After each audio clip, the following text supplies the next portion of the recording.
Labą rytą. Žmonės dar renkasi iš kavos erdvės į bendrąją salę. Noriu techninę informaciją dar pasakyti. Pats pirmasis pasveikinimas, žodis nuo Europos komisijos bus parodytas ekrane ir jis bus anglų kalba. Tai turbūt registracijoje jau jums minėjo, kam reikia, tai galite pasimti. In English, so everybody who needs interpretation can take the headsets.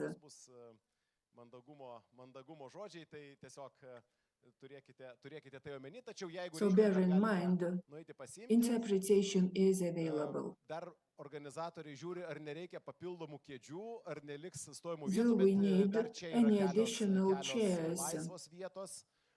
Pranešėjai jau įsitaisė. There are some free seats in the front. Our speakers are here in the first row. I see 2 free seats in the middle. Most likely, you walked around and know the logistics, you know where the washrooms are.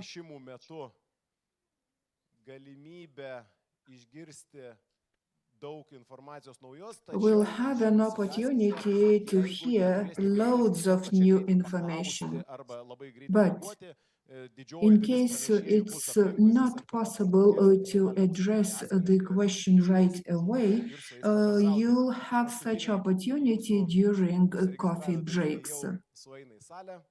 I see the last people coming to the conference room, and we are about to start. I'm very happy to see many familiar faces. I feel again among the peers, professionals of formal and non-formal education. And I see you are sharp on time. Once again, good morning to everyone. Good morning here at this beautiful hotel and in this conference room. Our intention is to present the national platform of adult education, KURSUOK. We'll discuss the first results. You had a chance to have some informal discussions. Some comments and criticism even was expressed. So it will be the topics to discuss. Today you'll hear the results of the most recent survey, what motivates and impedes learning. I believe everybody will find it interesting to hear about the way our brain works. Most likely you've read some popular literature, who's studied neuroscience. I saw one hand raised. Yes, indeed, we are happy to have Honorable Ramone here with us, and she'll share many insights from her professional practice. We'll listen to a couple of presentations before a coffee break. Yet, you'll be expected to come back and to participate in a live discussion.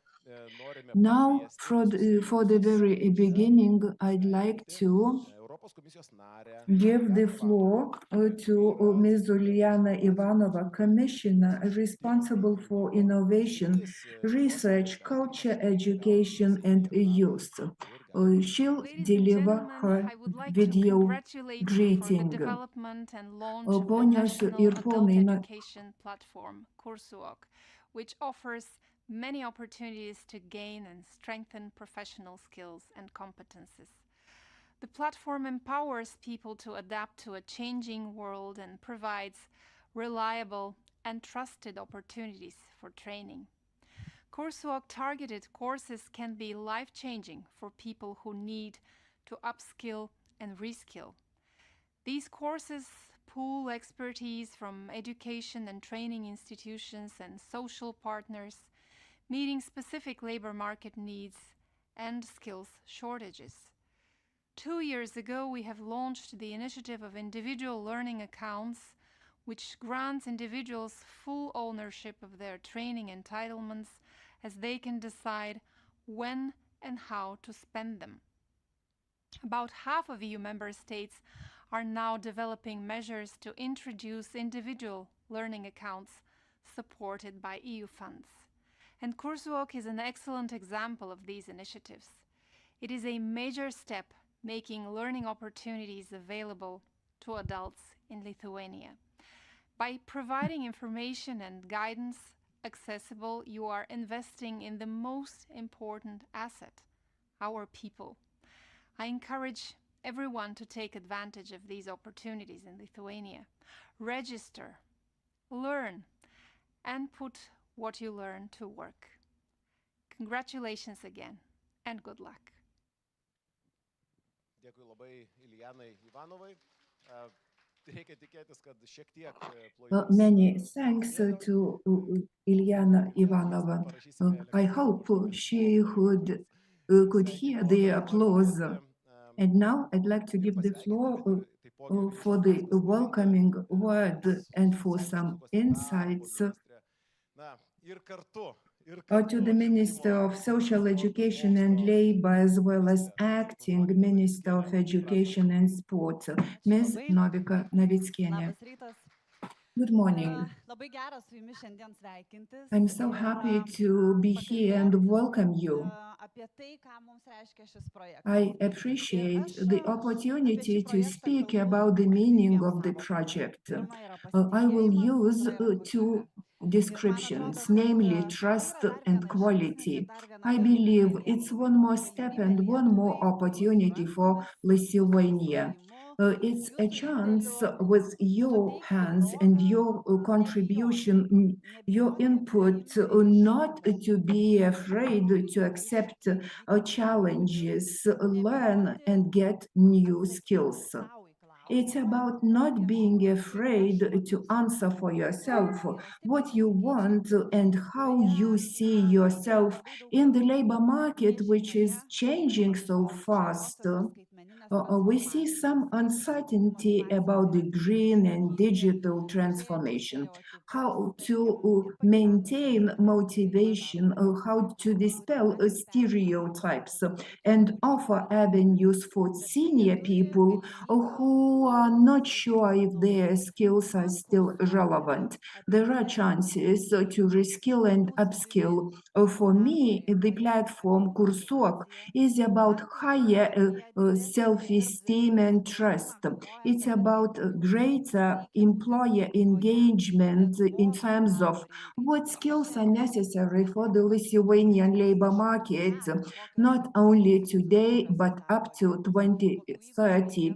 What will be those strong jobs? What skills are necessary? We know Lithuania feels some demographic pressure. Therefore, we need to know how to retain people and how help believe in ourselves. As the Minister of Social Security and Labor, I saw how many trainings are held at the employment service. Some criticize, they say the trainings are formal, but I participated myself, and those who participate should ask whether a training helps an individual to remain on the labor market. So we must ask questions about quality. We must consider all opportunities assisting individuals to develop, create and stay in Lithuania. Therefore, the platform and content of KURSUOK, thanks to your contribution, thanks to your visions about choices to be made available to people matter. We can make changes. And the directions of the platform KURSUOK, its offers speak about deeper quality and about the need for the skills our state will need. That's why the entire project KURSUOK is a major opportunity for Lithuania to increase and promote the trust of people in the labor market and considering to enter the labor market. It can also foster the feeling of community. Even if we are not so successful professionally, we shouldn't doubt our value. We should expect the next chance. I see people are not willing to invest into their skills. They are reluctant to learn, and our indicators are not the best on the EU level. Most likely, it's below 9%, and in Sweden, 30% of people are willing to undertake professional development. That's why we must offer good quality training programs, and we should inspire people to learn. They should be willing to make use of those good quality products.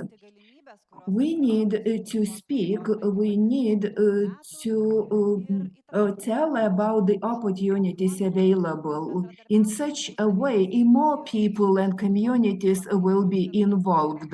In this way, institutions, professional development providers will start cooperate.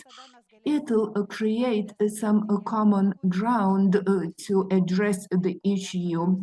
It will enable us to offer what's most necessary for people. And eventually, people will not complain. They were forced to participate in training. Everybody should learn when they need upskilling or reskilling or improvement of some qualifications. And everybody will know if there's desire, quality services will be available. People will come, enroll, and I hope everybody will be in lifelong learning in Lithuania. I'd like to express some appreciation and thanks. And I'm afraid to forget what I am supposed to speak. So thanks to everybody present here, everybody who contributed to the platform KURSUOK. My gratitude to our colleagues from the Ministry of Social Security and Labor, to Agne, to ESFA. We must believe this change is about quality, and it will bring about new approach and attitude to qualities. So my sincere thanks to everybody who are so intensively involved. Apologies for not being able to stay, but my colleagues will bring back the insights and lessons from today's conference. Thank you, Monica.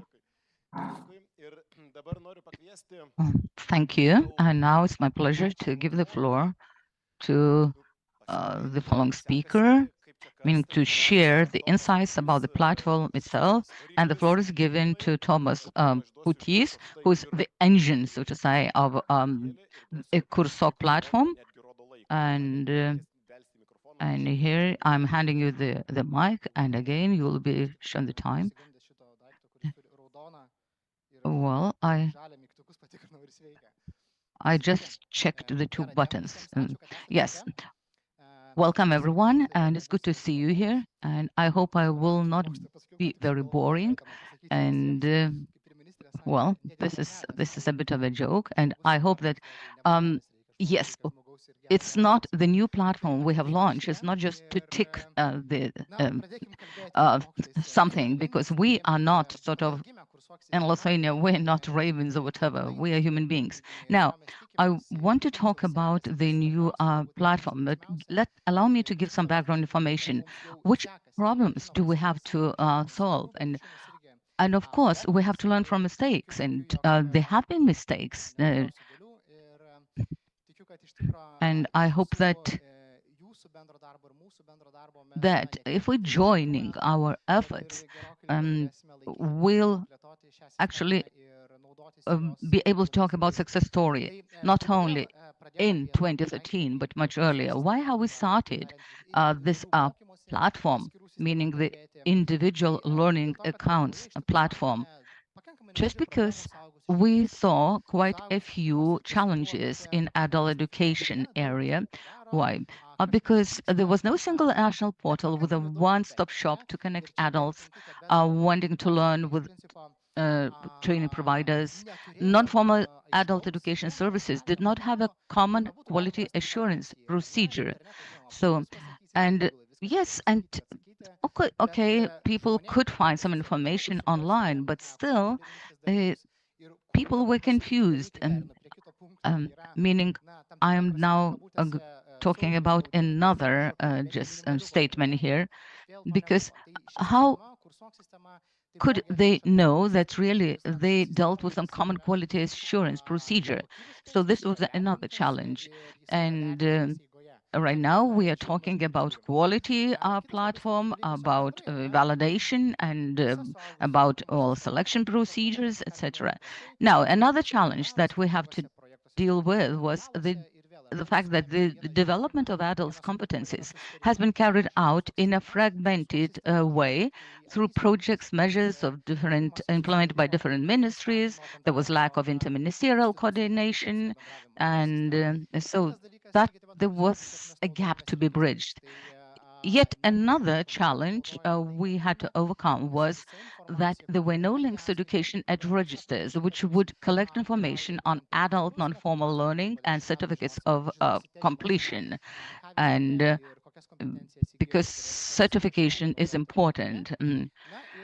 And last not least, one more challenge, the lack of information about the benefits and opportunities of learning, which affects motivation to learn.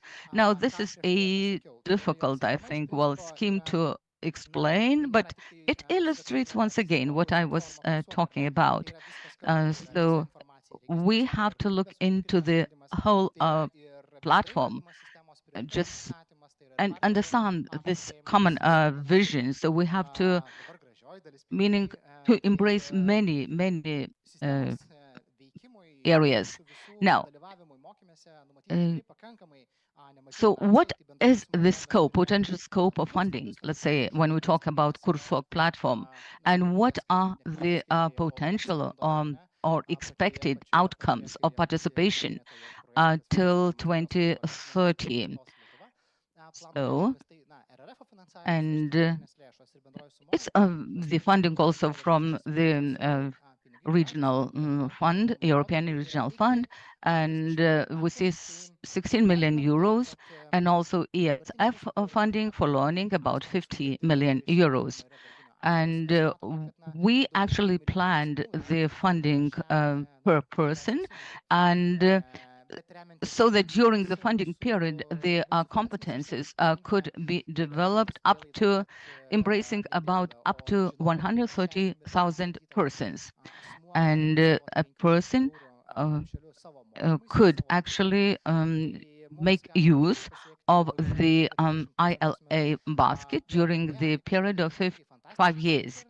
And these are not fantastic figures, but still.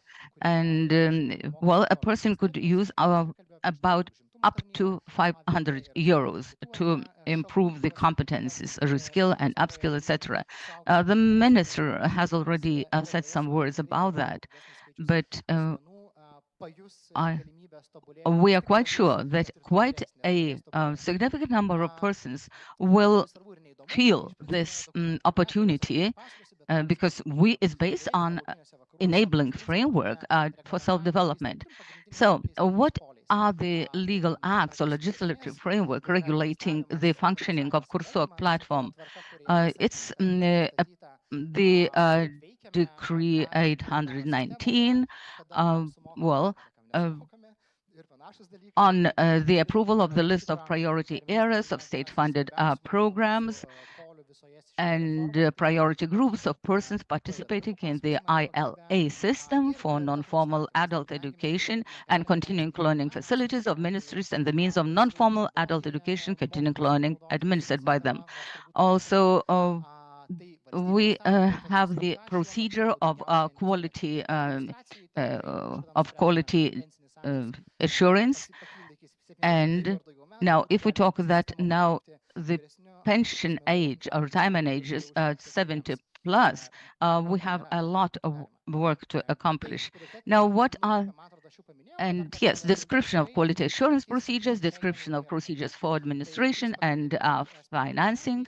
But now let's talk about the three most important aspects, meaning priority groups of persons.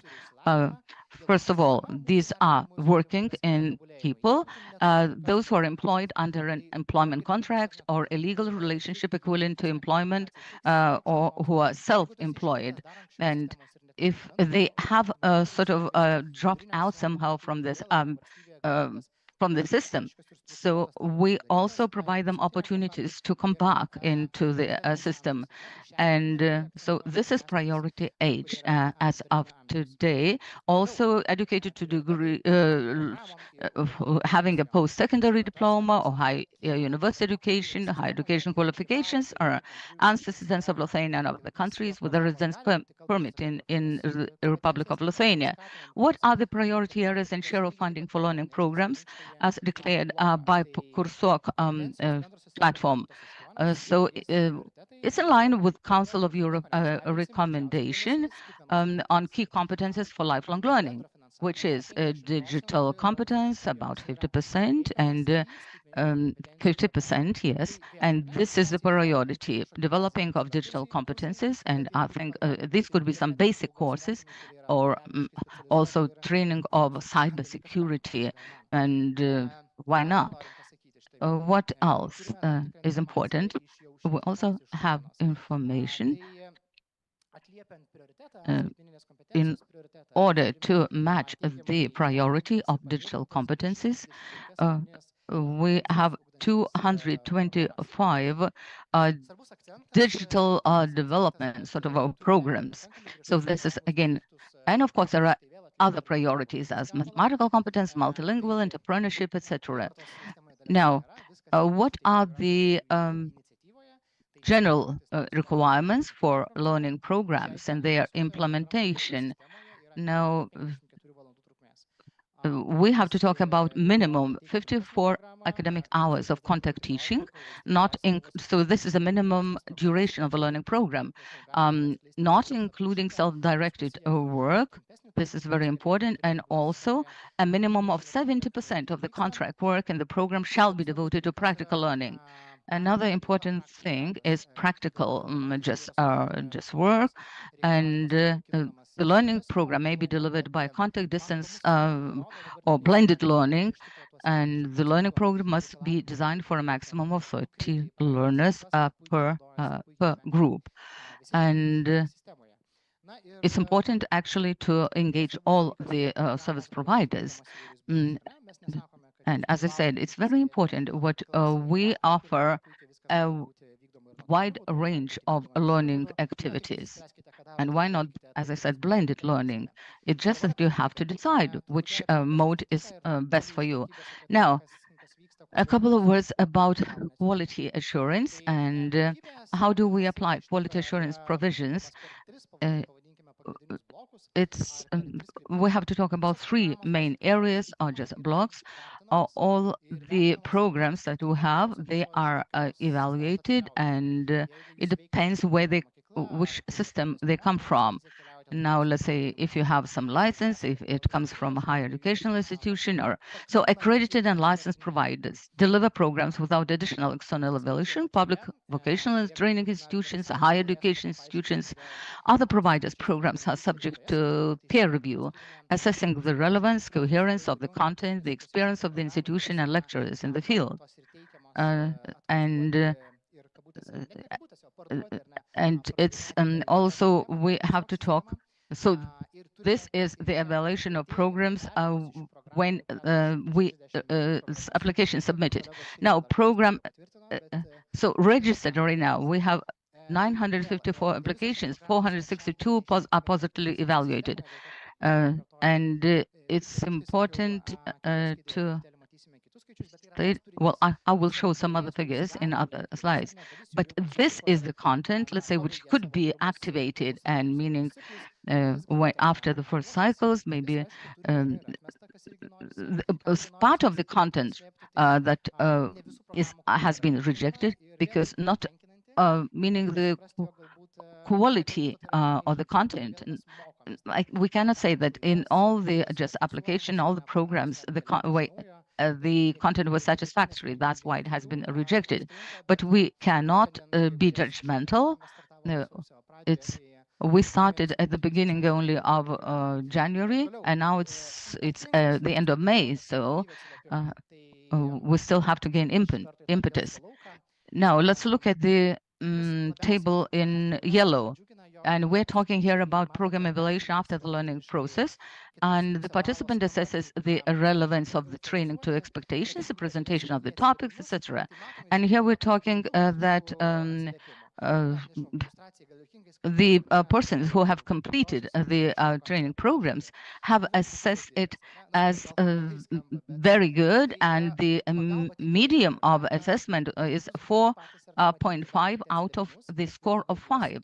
So the opportunity is also left to have a wider feedback. And that's on the basis of this feedback, we actually evaluate the programs after the learning process. And it's so graduates generally rate the training programs as I said, very good. Average rating 4.5.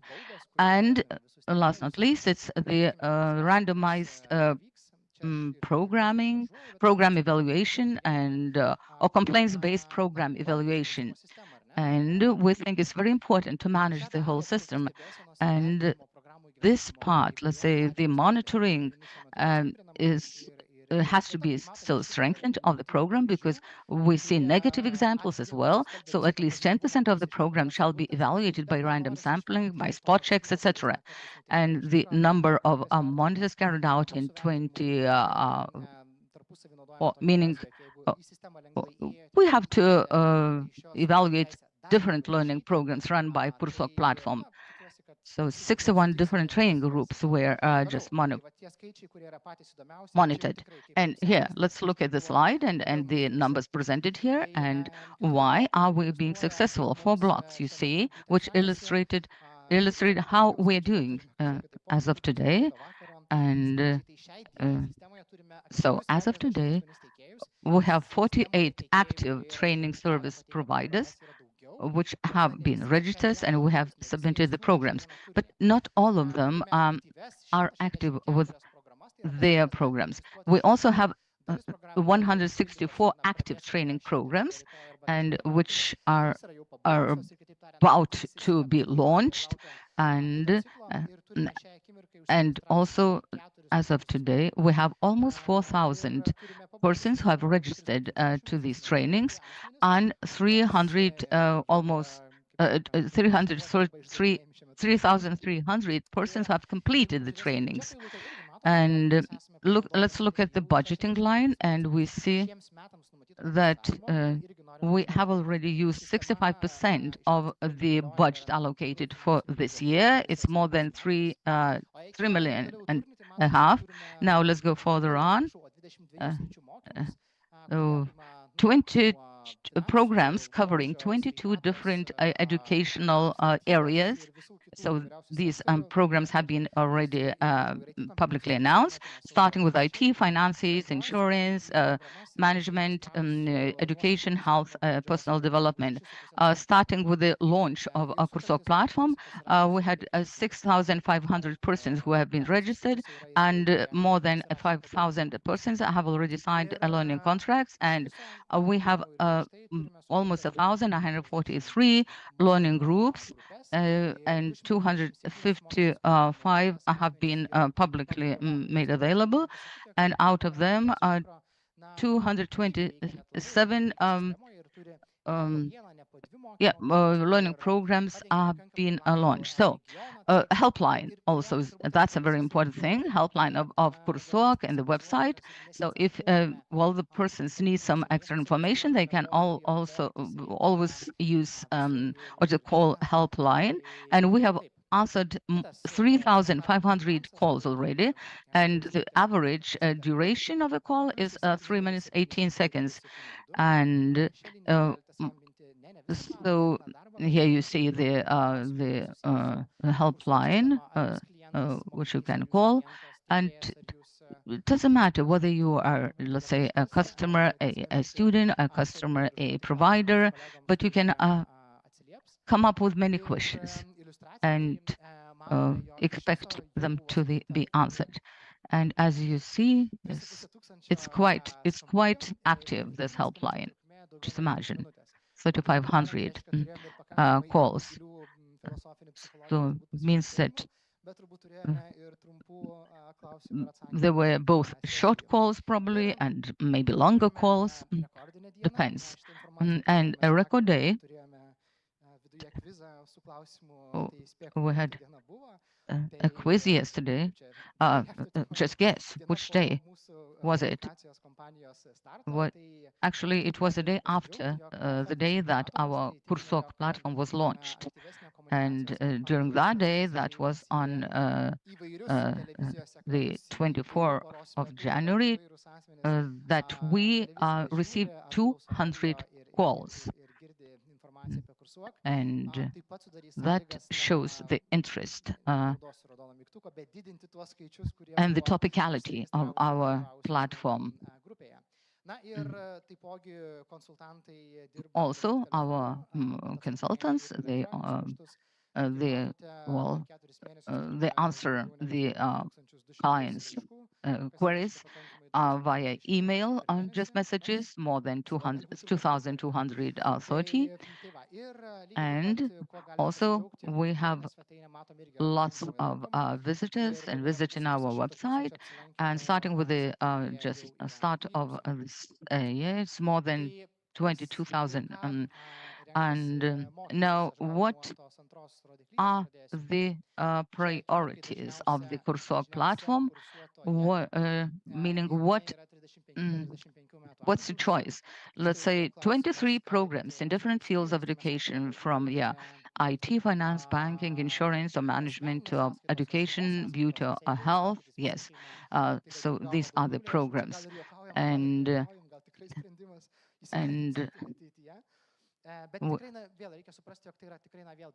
but we have to make sure that, let's say, yes, usually the most important, I'd say, the most common trainees are women aged between 35 and 45 with a university degree, living in Lithuania's major cities. And now we have about 150 already programs, and the most popular programs are those for learning foreign languages, public speaking, project management, digital competence development. Already 22 different programs from different educational areas. But the largest number of people have completed programs in the area of personal development, about 57%. The most popular area is languages, about 13%. So this is something regarding popularity. Yeah. And so self-development seems to be the something that is really most important. Don't be angry with me, but when we talk about self-development, so I think this red line, when we say, oh, there's a distinction and that's for you and that's for your work. No, this line is blurred, meaning self-development is important probably to all of us. We have to understand that there has to be reconciliation between work and personal life, etc. So, and yes, once again, as I said, 57% have actually completed this program. Now, development of KURSUOK platform, the future and development. So what is most important? Well, in late autumn, we have to launch career counseling for our potential students and distance learning that will be. And of course, it's for adult students. And as the minister said, she mentioned employment service, etc. So we have to talk about health, about public management, about, yes, one-stop window, etc. And ILA has to make, meaning has to be used, meaning we have to think of various opportunity, how to, let's say, if you are a teacher, you can find the answers to your queries. If you are, let's say, a company owner, whatever, you also have to be sure you'll find all the answers. So we have to make sure that we offer a smart learning offer, something that best matches the potential development areas. So thank you very much for listening, and let's work together.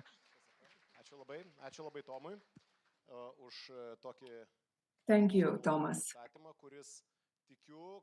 Thanks for such an extensive presentation. I believe it has triggered some questions, and after the next two interesting speakers, you will be able to come up to Thomas during a coffee break, and it will be an opportunity for face-to-face contact.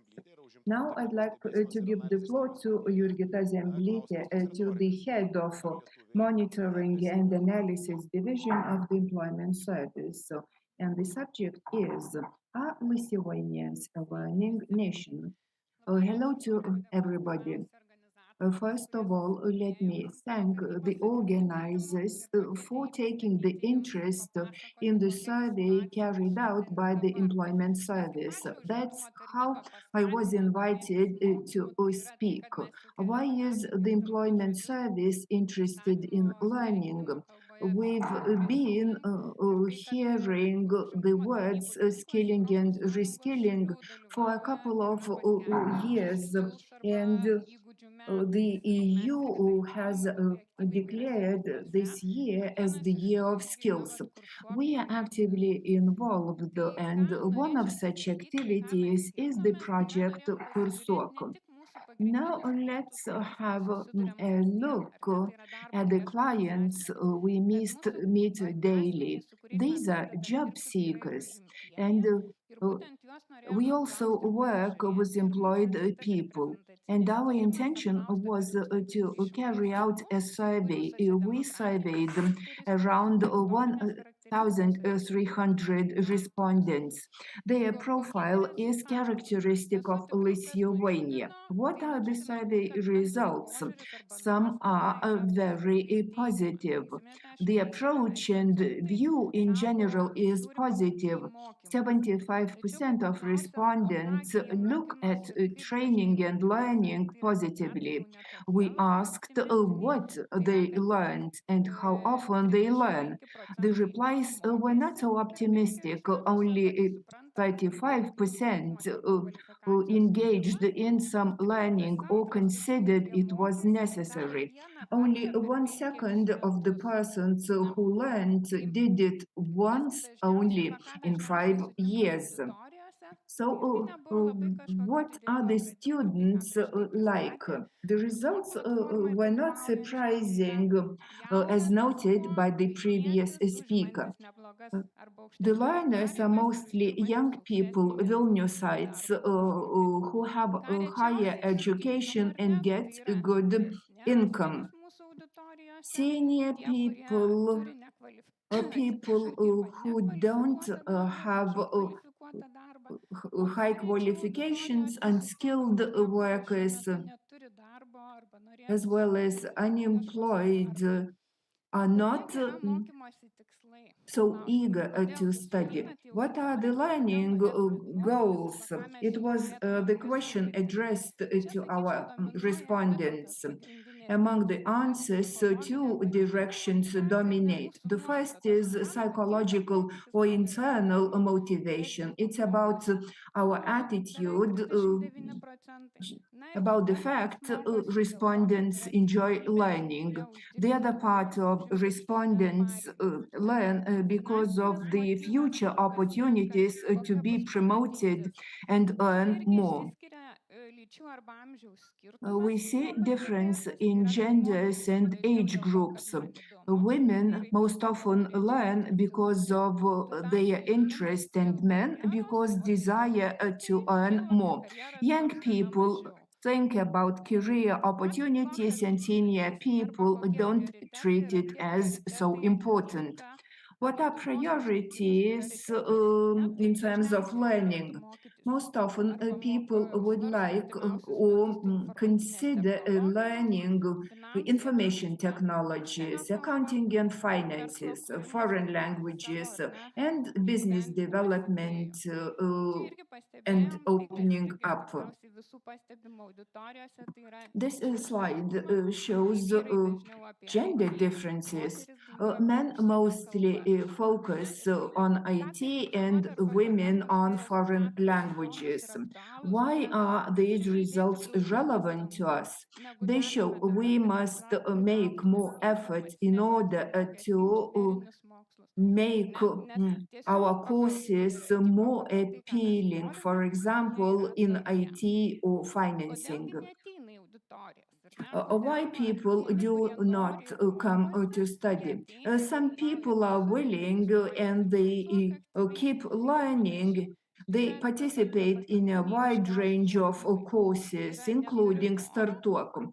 People do not study because of the lack of desire and the lack of internal motivation. One more important reason is the lack of time. All other factors, where to learn and the quality of courses are not so decisive in making decisions about learning. Gender differences remain the same. Women feel the shortage of time, long working hours, and home chores. Men, however, do not see any need in studying. Kaip vertina arba pagal ką svarsto, ir jeigu užsiregistruos kursuok? What factors are important for enrolling, for training, including the platform KURSUOK?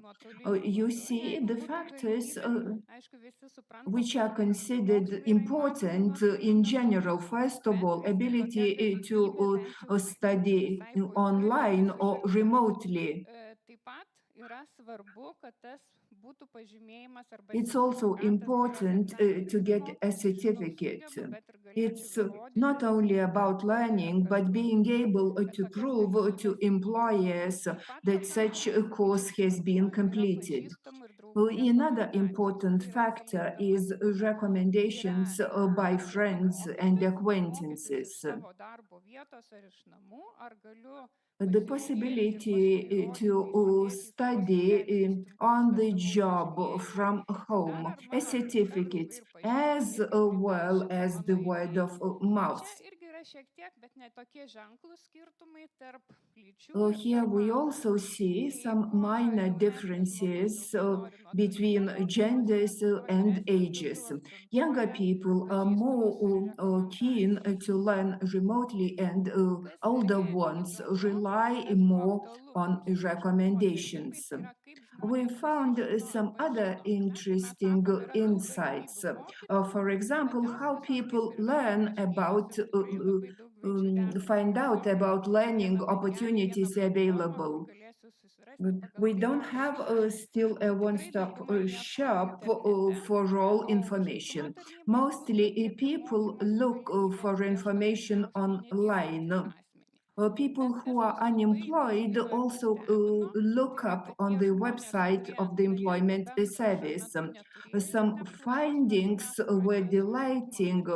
For example, people who were not the clients of the employment service at the beginning of the year later saw the employment service as the provider of information about potential professional development courses. They find out such information not only from the press or advertising, but also from our consultants and friends. So to sum up, what lessons or conclusions can we draw from the research? In general, the approach to learning is positive. The main barriers is the lack of willingness and needs. Secondly, people find it difficult to find time for learning. So it tells to us, to authorities, on what to focus and what needs to be highlighted to our clients. Any questions from the audience?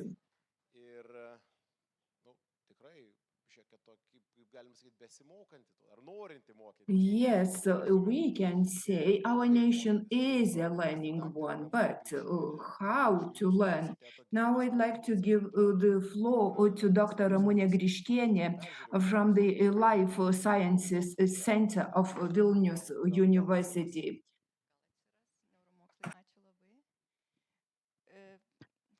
Thank you very much. Hello, everyone. I am from the Life Science Center at Vilnius University. And, well, the moderator hasn't even, well, introduced my topic. I'm going to talk today about the brains and the hormones. What does hormones have to do with that? So I'm going to provide some insights. But because it's my actually area of research, how hormones affect the brains. And I think it's directly related to something you're talking about. So I hope I will be able to contribute with my research results. Why it's important to talk about interaction between brains and hormones, talking about within the context of learning. So let's just imagine that we are all students, let's say, maybe within the context of IA, maybe sitting at the classroom of the university, and let's talk for a while about this mains and the hormones. So I think all of us understand perfectly well that any knowledge can contribute towards learning, correct? Doesn't matter if we start growing melons, or if we are interested in brains, or maybe history of a certain country. When we start getting interested, we understand that this is very just interesting, it's engaging, and many people are interested in the same topic. And then I think it's once we develop this interest, it's good for our self-development. And let's talk serious business. So why should we talk about that, and why? Now, what is brains, and why are brains important to all of us? And what are hormones? What's their role, and what's the interaction between them, and why the knowledge about the interaction between brains, hormones, it's most important that how we can actually manage our body. We have all the senses, right? We hear, we listen, our brains process this knowledge, and then we can come up with certain responses to this information. So this is the brains and the hormones. Well, also. The hormones are more related to our internal our things, internal processes. Hormones actually watch what signals our body gets, and hormones help us adjust to the environment so we feel good. Because let's say 1 minute we are asleep, then we eat, then we make a presentation at a conference and whatnot.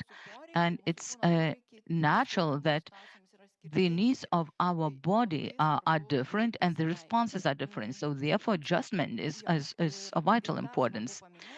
And it also has to be mentioned that this interaction between brains and hormones is mutual, right? Because the brains just have an effect on various glands, produce hormones. Hormones just travel throughout our body and have an effect on our brains. Probably you don't doubt that hormones affect our brains, correct? And now I am going to talk about the brains, but not for a very long time. I will only tell you which parts of the brains are important for learning.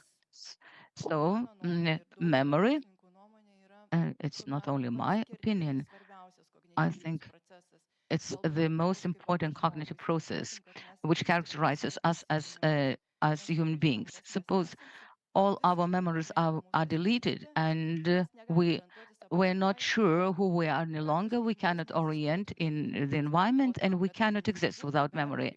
And well, to have memory, well, we have to be engaged in the process of learning.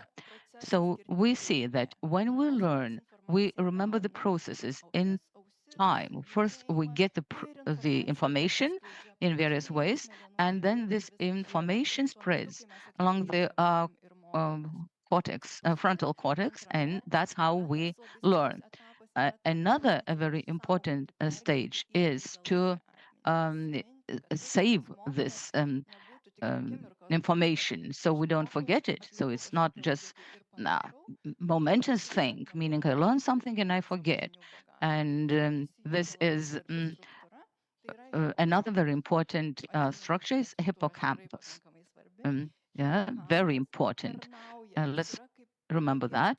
And it serves us as the core actually structure of the memory because we learn how to save this memory, we write certain codes, and then we send them back to the frontal cortex. And here you see neuron junctions or groups, which are individually responsible for all our memories, for all pieces of information that we get. And this kind of recording of this information doesn't happen now when you're listening to me. No, but when you sit still, you're being wakeful, when you reflect upon things, and then hippocampus together with the frontal cortex start recording this information. And and by the way, don't forget during sleep, it's also going on. And a human being has to sleep about 8 hours. Meaning, if I learn today, I have an exam tomorrow, I have to sleep 8 things because during my sleep, during those 8 hours, the information is being recording into my brains. So hippocampus records the information, helps us save those codes. So when we need those codes are retracted and the frontal cortex. Here we're talking about the our just information, the base information that we have, and also amygdala right here you see. And if we, let's say, it's if we learn something and if it's related with some emotions, it's the recording and the processing and all these processes are much faster. It's not related amygdala to memory, but still it's very important. Now let's talk about hormones and uh, Well, remembering what I said before, those three structures, frontal cortex, amygdala, hippocampus. Now let's talk about different structures of hormones, so that next time the moderator is not afraid to actually talk about hormones as my topic. Now, we will talk here about adults, and we see two curves. X is it's a timeline, okay? Early morning, again midday, night, etc.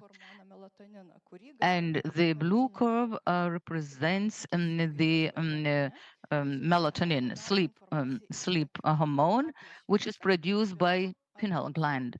And meaning our brains understand when it's dark, when it's light. When evening comes, this pineal gland starts producing sleep hormone, melatonin. And here you see the sleep, okay, mode, average, and we see there are increasing level of melatonin during sleep. What does melatonin give us? It calms us down. Actually our body temperature decreases, and it ensures quality sleep during the night. So when if you look at the peak of melatonin or blue curve, then we are in deep sleep, and it's then that actually the brains record this information. Another very important hormone which is fluctuating is cortisol. I think you know cortisol as stress hormone. I will talk about it later, but in this slide, we shouldn't experience stress. So therefore, the level of cortisol is low, and it starts sort of increasing during waking up, right? It's the first stress that we are exposed to. We have to wake up, yeah, and just change into another mode from sleep to the state of wakefulness. And it depends how much stress we feel during the day. So I'm talking about adults. And now I also want to talk about children and teenagers, even though they are absent in this event. How do the same hormone change in the bodies of children and teenagers? You see the gray background is somewhat it's has been moved to the right. At 6 o'clock, let's say, in adults, the melatonin level is decreased and they are ready to get up. Now, if we look at the children and teenagers, melatonin level is still high. And what do? We actually at 8 o'clock, they are supposed to start classes, right? And they are not ready for that. They are still in the mode of sleep. In Western countries, they start at least at 9 o'clock those classes, because you can't expect a child or a teenager to be actively listening or learning when their body is still sleeping. Sometimes for them, meaning they are still in the peak of sleep. And when we talk about older people, the most important thing is that you see is the curves, the amplitude of curves, not that significant. They are so meaning that the age means that we have maybe less resilience, and all the regulation it gets distorted. Now, so we talked about several modes, the wakefulness and sleep, and I hope you got the message and why it is important to consider that when dealing with adults or children or teenagers. Now, let's talk about eating of food, and why should we regulate it? Meaning, we think, oh, it's a pleasure, right? We get a reward, etc. Yeah, but biologically, it's what? Energy, getting some energy, glucose, because even though brains just account for only 2% of our body mass, but they, in terms of energy, they consume maybe 90% because they cannot use the fat residue or fat storage. No, but the brains need they cannot be deprived of food. See, the meaning the factors which whet our appetite are much more important than, let's say, it's not that we have to sort of think about satiety or whatever, but no, it means that our brains cannot be deprived of food. Why? And what's the mechanism of regulation? First of all, short-term regulation and long-term regulation. Two main mechanisms. And now, short-term regulation. We wake up in the morning, our stomach is empty, and here we talk about the ghrelin, about the hormone which actually gives signal to the brains that we are hungry. And when we get some food, then the signal goes into the brain again, and that I'm good. I have this feeling of satiety gradually. So it's short-term regulation. Now, when it comes to long-term regulation, it ensures what?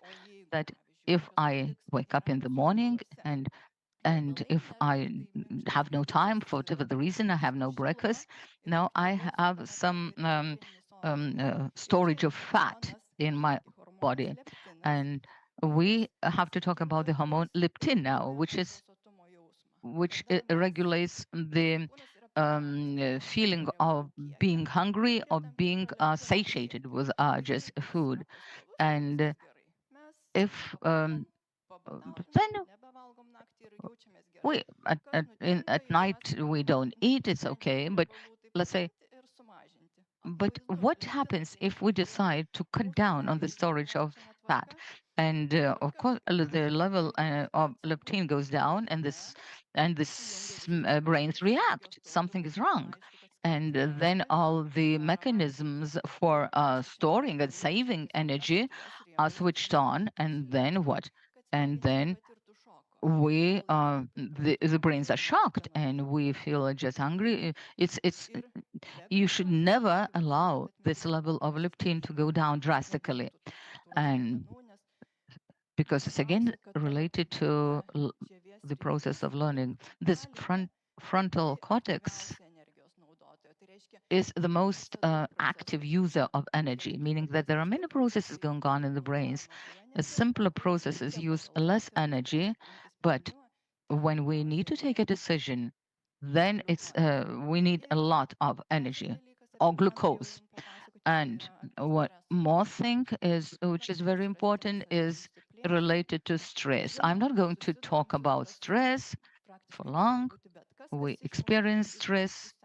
Stress could be anything, which makes us leave this equilibrium or homeostasis. It could be nice stress. Let's say I feel a bit of stress, but at the same time, I'm delighted to submit this presentation. And so it could be internal, external factors that disrupt the body's homeostasis. And the stress response is a homeostatic mechanism that provides protection and a better chance of survival when the body is placed in threatening, dangerous situations. Yes, I forgot to mention that sometimes it's a fight or flee response. But today what's happening that we do care that the others look upon us in a favorable manner, and meaning it's more social stress than physical stress, and which means that and social stress is even more challenging, see, and a lot of processes going on in the frontal cortex are needed, and a lot of energy, and this mechanism mobilizes neural and hormonal processes to optimize cognitive, cardiovascular, immune, and metabolic. Yes, here you see, yes, sympathetic, yeah, remember I said fight or flight response, yeah, sympathetic just axis, and or on the right you see the axis of stress, uh, meaning we have to adjust to the things we don't like and something that really needs a lot of efforts. Cortisol rhythm, um, yes, it's slow during the night or sleep mode, then it gets up in the morning, and then it's the peak, as you see, after we, if we react to, well, just um, rapid, well, stress, you see cortisol goes up all of a sudden, and then an hour later it goes down. It's very important because if it goes up, if it helps us adjust to the um, to homeostasis, then it's okay. Mm, It would be bad if there is no peak or if it stays at the peak. So that means sends a message that we are too exhausted, that we don't feel that stress and we cannot respond. See, fight or flight. How do brains see or regard the stress in different levels? Uh, um, well, there are different, let's say when we feel the stress, it's the fight response. And also, this is the central part of the brains, which is related to emotions, and the most smart uh, part of the brains, that is frontal cortex, which uh, allows us to take a decision. Let's say I am afraid. Maybe I'm afraid now, but I can cope with that. I can regulate my stress. And also receptors of the stress receptor.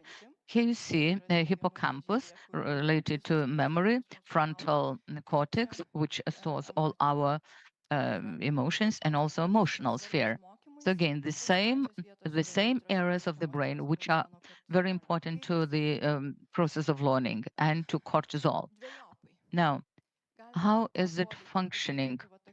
Um, Stress, the effect of stress or cortisol to learning and to memory. Uh, let's. I have to talk about two probably types of effect. Yes, stress can affect us in a positive way. We actually see that there's better communication between the neural junctions, and we need that kind of stress, and to better uh, will remember everything. And even um, if we find it difficult to remember something, if there are some stresses, maybe we can remember that better. Now, on the other hand, when you see that the stress, the frequency of stress is increasing and is becoming more stronger, then there can be some disturbance of communication between the neurons. What does that mean in simple words? Meaning our body starts trying to save us from some memories. So not everything is being recorded. And if some part of those memories are not pleasant, maybe we should forget it. Then the brains are not that adaptive, not just that adaptable. And here you see the brains of a rat, just not human brains.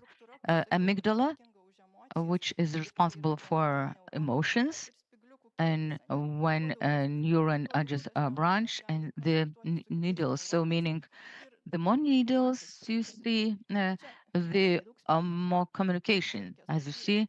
Now, when rats experience stress, they feel the stress, but they have no cortisol and they can't feel it. So some rats were injected placebo and the others were given cortisol. And here you see that when they experience stress, when they receive cortisol, the meaning uh, the increase of neuron contacts in the amygdala was lesser, meaning they didn't quite remember this unpleasant information. Now, going back to human bodies, we can equalize it to post-traumatic stress syndrome. Cortisol, when it gets cortisol, it actually tries to protect us from the probability of getting post-traumatic stress. But when we talk about chronic long-term stress, then of course we lose the resilience, we feel various changes in our brains, and cognitive functions are just worsened. Now, sexual hormones can be called the guardians of our cells. Yes, so that's important. The guardians of brain cells. So this is something I work with. Sex hormones and some scientific research, yes. This is the hippocampus of a rat, and hippocampus of a rat is the only area in the brains where neurons proliferate, where new cells can be generated, and this multiplication is related to memory, to the process of remembering things. Same applies to a human being, not only rats. So if we keep learning, if we remember more and more information, so these neurons are multiplied in our hippocampus. This is a closed cycle process. And how is it related with sex hormones? Estradiols, meaning female gender hormone, testosterone, male hormone, they actually contribute towards a greater number of these neurons within the hippocampus. All right, then it's those guardians of brain cells are involved in maintaining the function and integrity of the blood-brain barrier, and also they have sex hormones. They have neuroprotective or anti-inflammatory, antioxidant, and anti-apoptotic effects. So when we have a high level of sex hormones, we can be calm and secure because of their protected role, and they actually, sex hormones, they increase our resilience. However, with age, this goes down slightly. And what is my message? That cortisol and sex hormones, the effect is opposite, meaning cortisol is can kill neurons, whereas the sex hormones have the opposite effect. They help them multiply. Here's yet another interesting, the receptors of sex hormones: hippocampus and frontal cortex. These structures are related to memory and learning. Lots of research has been conducted showing that with the change of sex hormones in our body, our ability to accept, to receive the information, to see things changes. And here you see some information about the changes of the level of sex hormones in the lifespan of a person. And of course, we're talking about males and females at the peak of birth. Testosterone is produced even in male just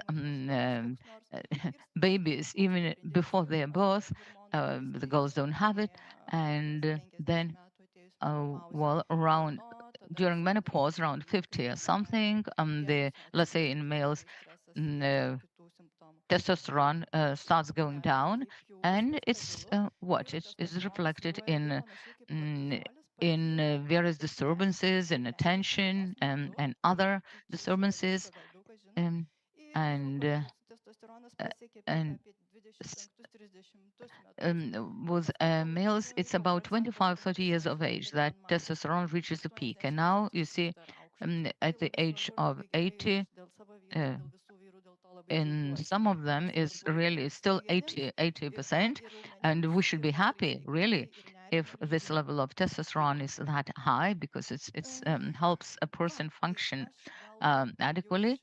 And I will skip maybe some slides, uh, but one, I want to say some words about a specific just group of persons, that is teenagers. What is happening with them? Meaning, when we talk about fluctuation of hormones, sex hormones, about puberty, and I have a video, but very good video about the development of the gray matter in the brains from the age of 4 up to 21 years of age. But I will provide you information about this video in a nutshell. Here you see that this is, let's say, between 4 and 21. This is a very sensitive period during which a certain very significant myelinization restructurations going on. Age 5, you see, adolescence, age 20, meaning when we can connect information from various senses and understand, orient ourselves where we are in space. And again, frontal cortex, that is the area of the brains which is responsible for decision making, for our personality traits. Here you see in blue color, it starts developing before we are, let's say, maybe before the age of 20. Therefore, we shouldn't be annoyed with the teenage for their decisions, because they don't have lots of this blue color. See, and as I said, a very sensitive period for them of development, and we have to understand them, and we have to understand their brains, so not judging them. So, all right, I would like to wrap it up. Yes, the brain is a plastic organ. It keeps changing every minute. Well, keeps changing all the time, non-stop. And the brain's plasticity is the basis of learning. This is plasticity. Yes, hormones play a very important part and in brain plasticity, from ensuring a certain, well, sleep mode or wakefulness mode, or response to stress, or to well, being provided with various food materials in our brains. And let's not make children study from 8 o'clock when their brains are still asleep. Thank you. Čia turbūt daug minčių kyla visiems klausant. Thank you, Ramune. Most likely everybody had many thoughts about brain hormones and learning. In fact, it can be a front page article. Well, it must be a must for everybody, for any training. These are the matters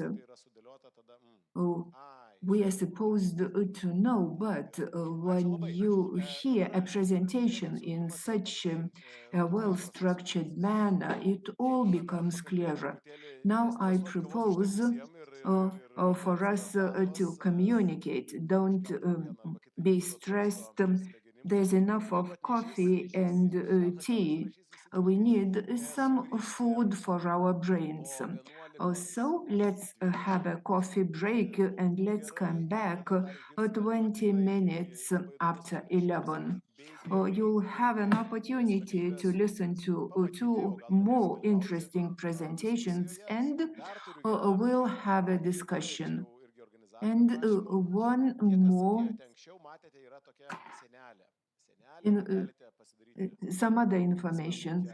You see the space for selfies or for pictures. You can even call a professional photographer we have here. So Now enjoy your coffee and conversations. Thomas, Ramunė, and Jurgita are still here with us, and please come back at 11:20.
galim po truputėlį junginėti mikrofoną ir tie visi dalyviai, kurie baigė gerti vandenį ir baigė gerti kavą, mes juos dar kartą pakviesime. Mes dar kartą kviečiame visus į salę jau. Su visais gėrimais drąsiai galite eiti. Gerai, dabar informuosim organizatorius, kad kitą kartą pertraukėlę darytume valandos. Well, it seems we need longer coffee breaks. And it's understandable. It's interesting to listen to such high quality presentations, but it's equally good to be communicating. And it's no less important. Everybody is busy in his profession and daily routines. Therefore, such meetings are so good for sharing, especially when we are motivated and driven by the same ideas. Please tell your colleagues to come back.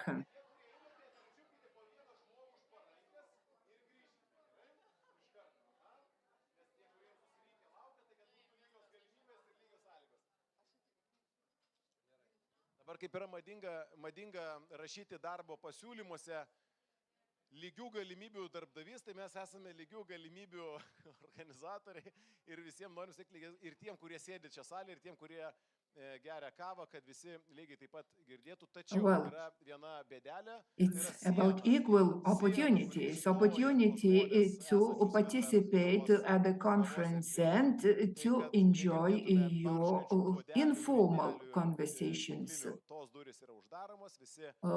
We should close our door, not to be disturbed by the background noise. And now I see Orinta is ready.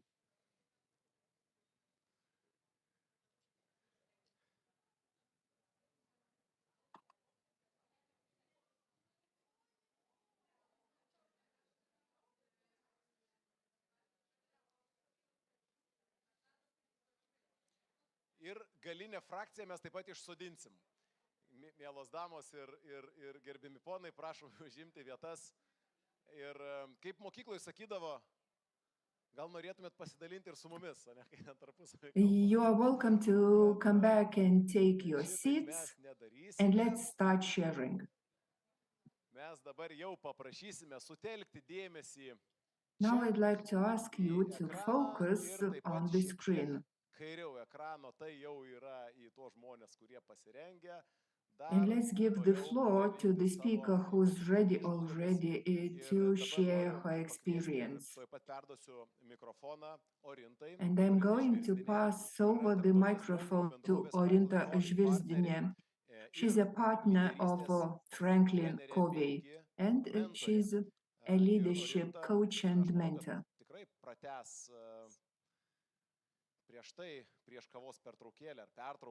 I believe her presentation will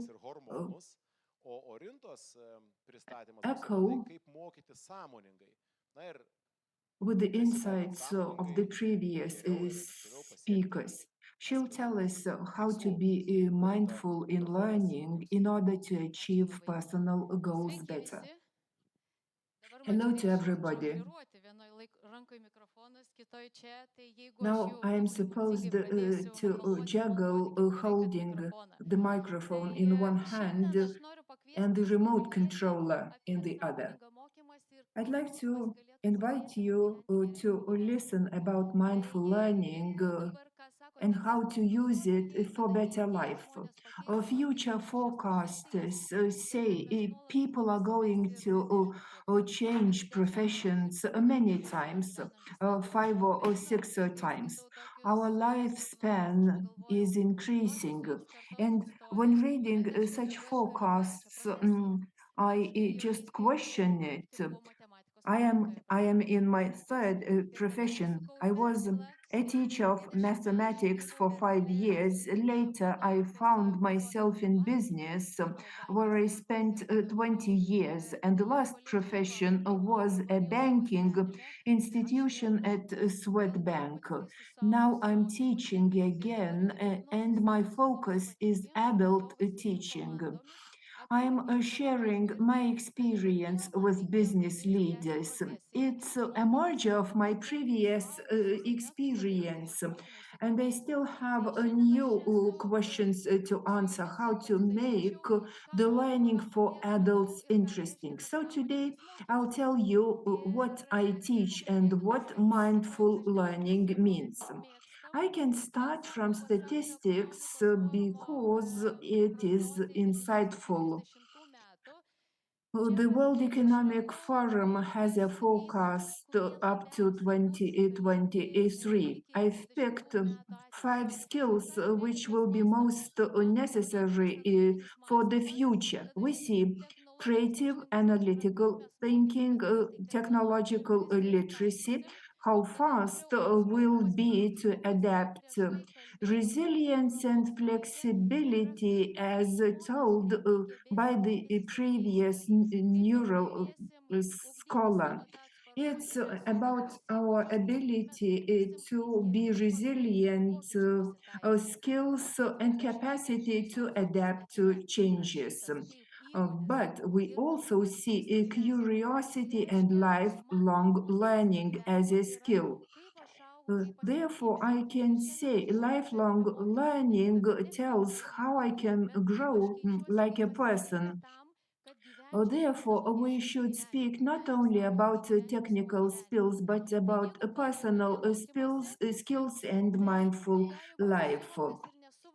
Perceived and non-perceived learning. Very often we learn a lot intuitively. For example, the Lithuanian language. We can learn to adjust and adapt to our bosses. And leaders in my training often say, I've been experimenting for 10 years and figured out how to delegate, to get feedback. Had I known such techniques 10 years ago, I would have learned faster. So perceived learning means our conscious decision why we should study. And I'll speak about conscious choices to learn and develop. Today, we are exposed to loads of information. Everybody tends to use artificial intelligence. We have the fear of missing out. It's a new form of anxiety. That's why we need to be mindful and reflect why I am willing to learn. Otherwise, life will be too short. I'll also speak about quality learning. I must change my skills fast. And to start, let's start. My wish was to carry out a survey. So think about yourselves, what you have been learning or intending to learn. For example, I left my position at the bank and I studied psychology. Now I'm learning group coaching and artificial intelligence. So think about yourselves. Maybe you can say a subject or a short phrase. What would you like to learn? Landscaping. What else? Languages. Which language? English. What else? Spanish. What about others? Artificial intelligence. Flowering. Diving. I see some young people, nobody is learning parenting. What else would you like to learn? To become grandparents. What else?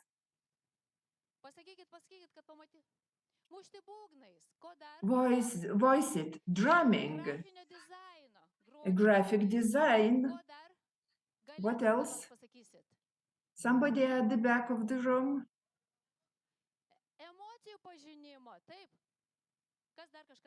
Getting to know emotions. Mindful eating.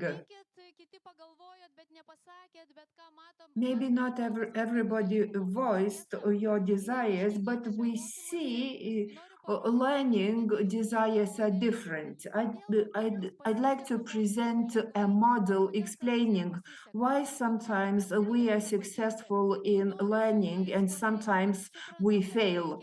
Well, for example, we feel we should do sports, but I never start. I'd like to lose some weight, but I come back from work. I feel nervous and I eat. Yet, in other cases, we can be successful. I can illustrate it by Dilt's pyramid of neurological levels. I show it as an illustration in adult training and in team building. Our brains enjoy models as justifications, and Dilts says, if we are willing to change and respond to changes fast, we move along 6 levels, and those levels influence each other, and we must consciously understand at which level we are changing our thinking or learning. And you'll see yourselves at which level you are stuck or which level is blank. In terms of environment, it tells where something takes place. It influences us. COVID is a good example. The environment was just changed. Everybody started working remotely from home, yet response was different. Some enjoyed, yet some others. For example, families with 2 or 3 children and small living room said it's a tragic, difficult to find the right spot for connection. Now, in terms of behavior, it's easy to understand how we behave, what we do, what should be changed. If you are willing to change your behavior, you need some new skills, or you should tap your existing talents. It can be you have some skills and capacities which are never used, but they are interrelated, so we get stuck. You realize you want to study, for example, artificial intelligence, but you make no step. First of all, you should ask why it's necessary. Those layers are very visible, but on top, the levels are more abstract, necessitating some reflection and personal time. So here we see values and beliefs. Over life, we develop a large number of beliefs, some instilled by parents, some personally developed. We know we should not show emotions in public. Especially men say emotional subjects should be left for women. Emotions impact result, and it's a proof they are relevant. So values and belief can stimulate untapping of our potential or block us. I am in the age group of 50 plus. So how am I going to change a job? Nobody's going to hire me. And if your belief is such, you don't develop skills, you just complain. If your belief is you are going to learn all life long, you'll get new skills, you'll get a new job, and it's a completely different picture. I heard somebody say, I'm learning psychology, and one of the lecturers said, Her classroom consists of people, of students of different age groups. But some older people say they are not going to share the same study room with young. We see identity. It's about life roles. You as a mother, father, manager, landscaper. Why are you willing to study or learn gardening? Will it help to reduce stress? Will it mean balance in your life or motivate you to quit your boring, unsatisfying job? If the top is balanced, it's very easy to change our behavior. If the top is missing, which is mission, it's the X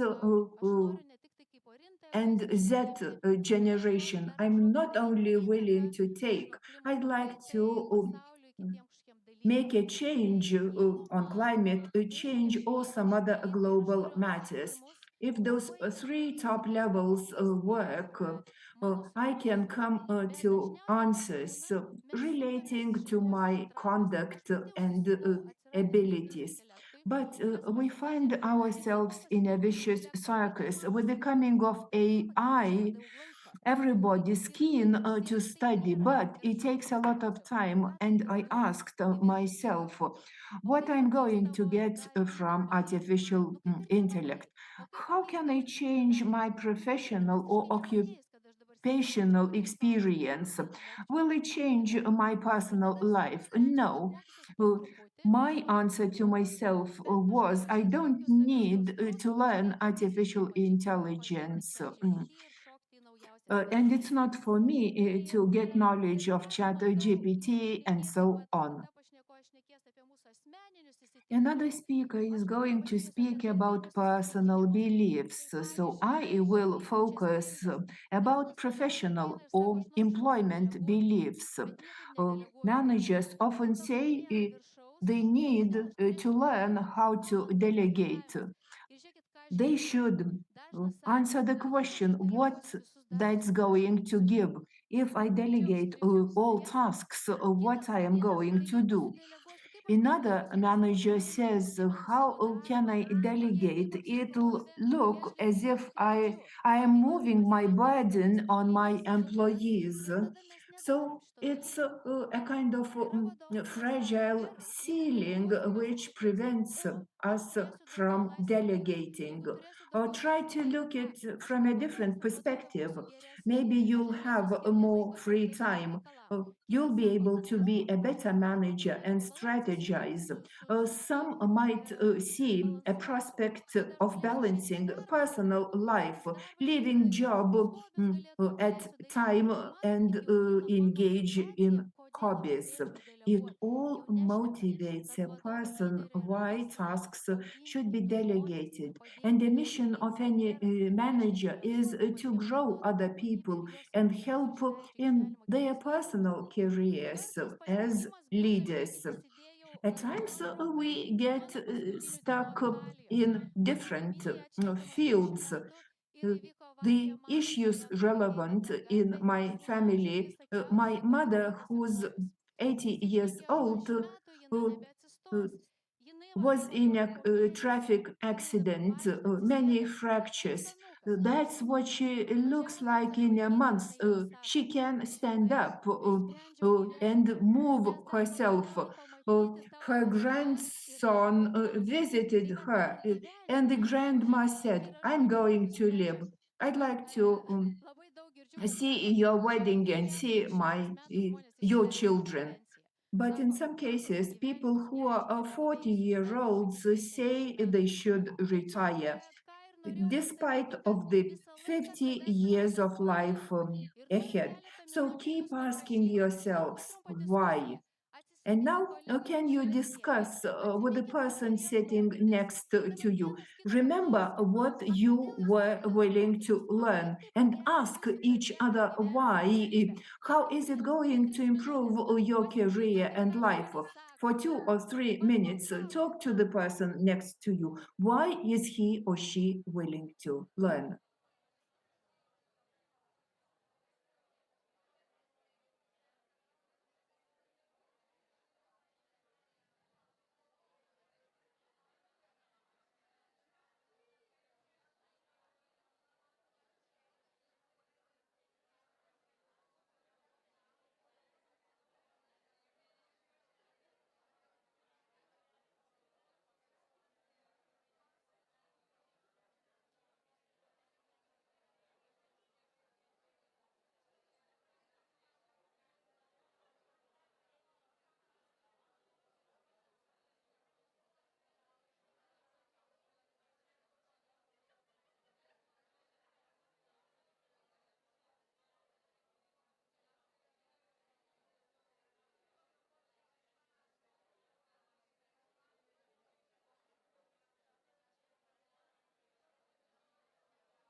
Na gerai, ačiū labai. Padėkokit viens kitam, kad patviravo. Thank each other for being so open. Thanking and appreciating is very important. Let's come back. You see how interesting and fun it is to discuss. I see smiles on your faces.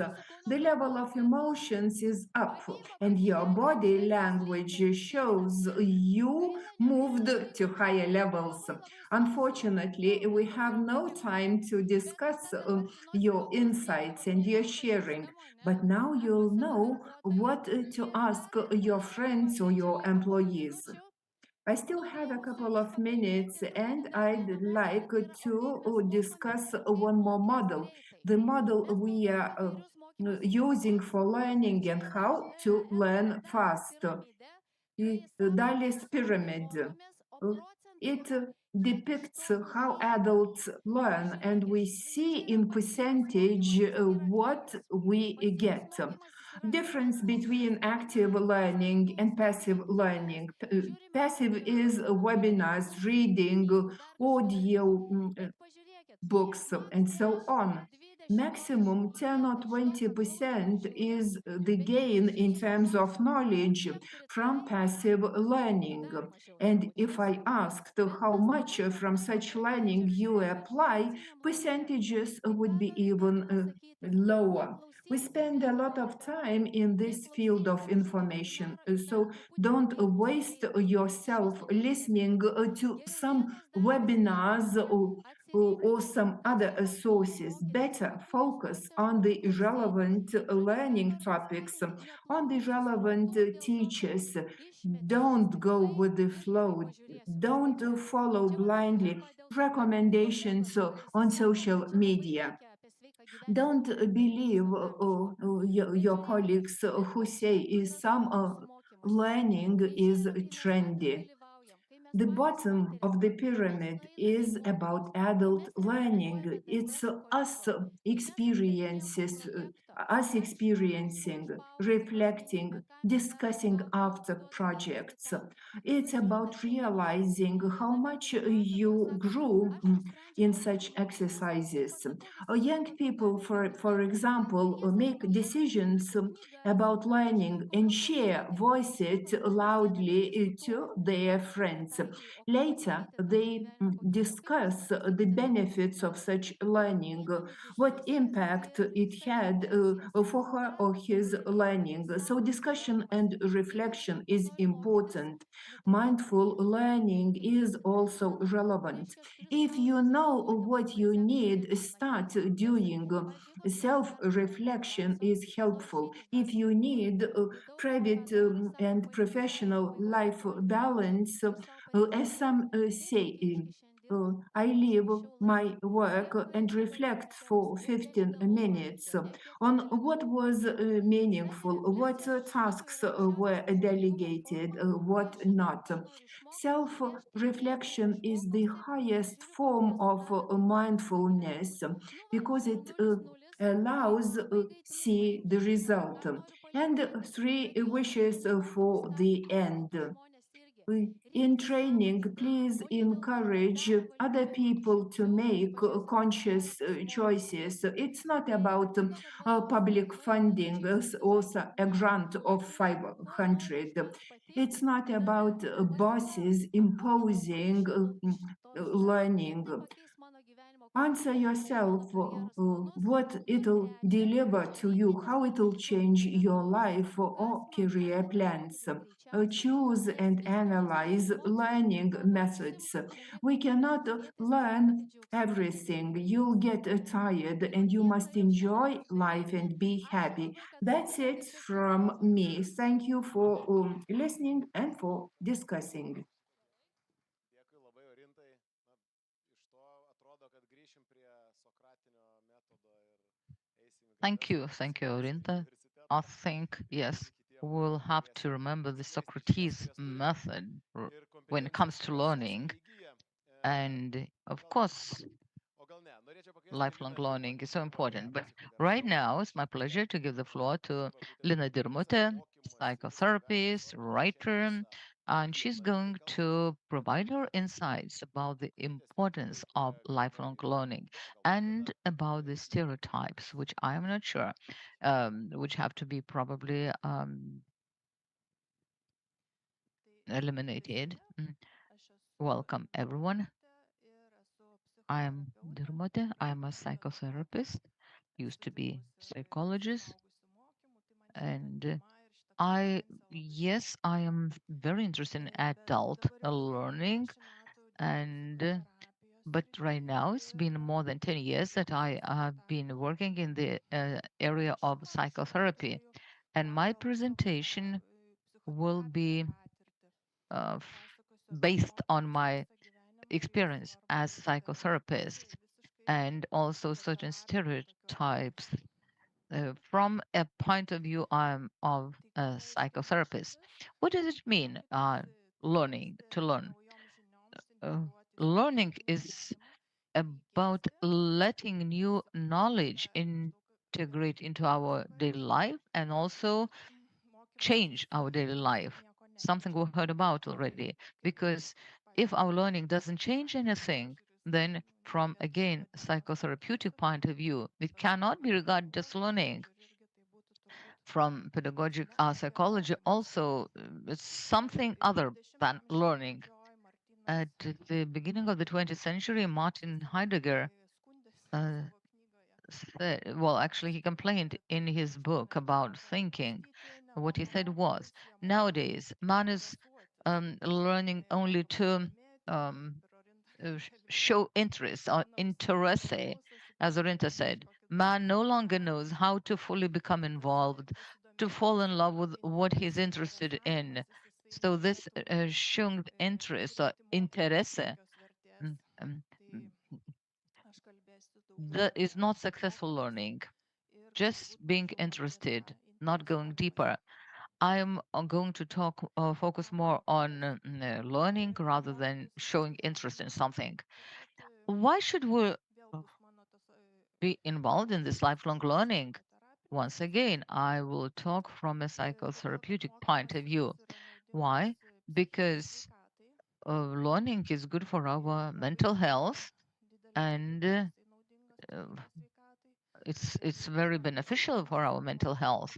And if a person has this kind of inherent inclination to learn, let's say if he starts attending psychotherapy, he has a real potential to cope with these problems, because the the wish on to learn helps a man to cope with a crisis in his life, also mm, to regain an optimistic just a perspective, and also it reduces the feeling of helplessness. And helplessness is related to what? Apathy, depression, chronic anxiety, disappointed in oneself, and also mm, one's life. So this helps, learning helps prevent all this. If a person is learning something, it doesn't matter what, could be accounting, could be foreign language, or maybe learning to cycle, doesn't matter what. But if a person is learning something new, putting his, well, not only showing interest, but really wanting to master it, as Heidegger said, uh, uh, talking about thinking, he said, something you think about, you have to fall in love with. You have to immerse into that, to sort of drown in your new preoccupation, as if you cannot see anything else. So this kind of immersion can result in changes and outcomes, and also benefit to one's mental health. It also boosts self-esteem, because learning helps a person um, uh, go further and prevent shyness, feeling of shame, or self-expression problems. But again, let's not forget that a person has to be immersed into the learning process, but rather than uh, showing interest, it's not a Lithuanian word, or not even English, rather than merely showing interest in something. So if a person is really engaged in learning, it boosts his or her self-esteem. Uh, it also improves a person's social integration and helps prevent jealousy, manipulations, toxic relationships, and loneliness. And let's say you can, if you want to be interested in, I don't know, floristics, maybe on growing flowers or whatever, you can always find like-minded people, and this really is a good um, way for self-development. If I go further on, if I go, if I choose some progress, I have no time to really compare myself with the others, to be green with jealousy or whatever.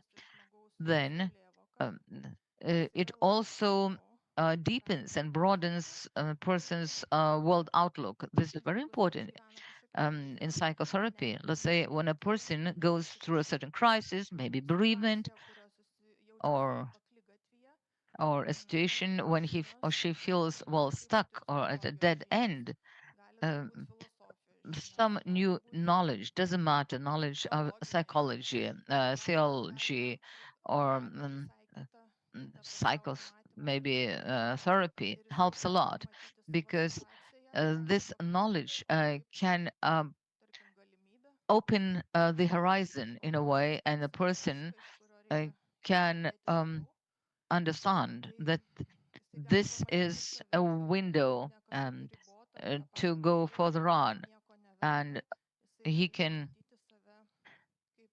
start looking upon himself as a person able to do a lot, rather than a helpless or stuck person who sees no green light.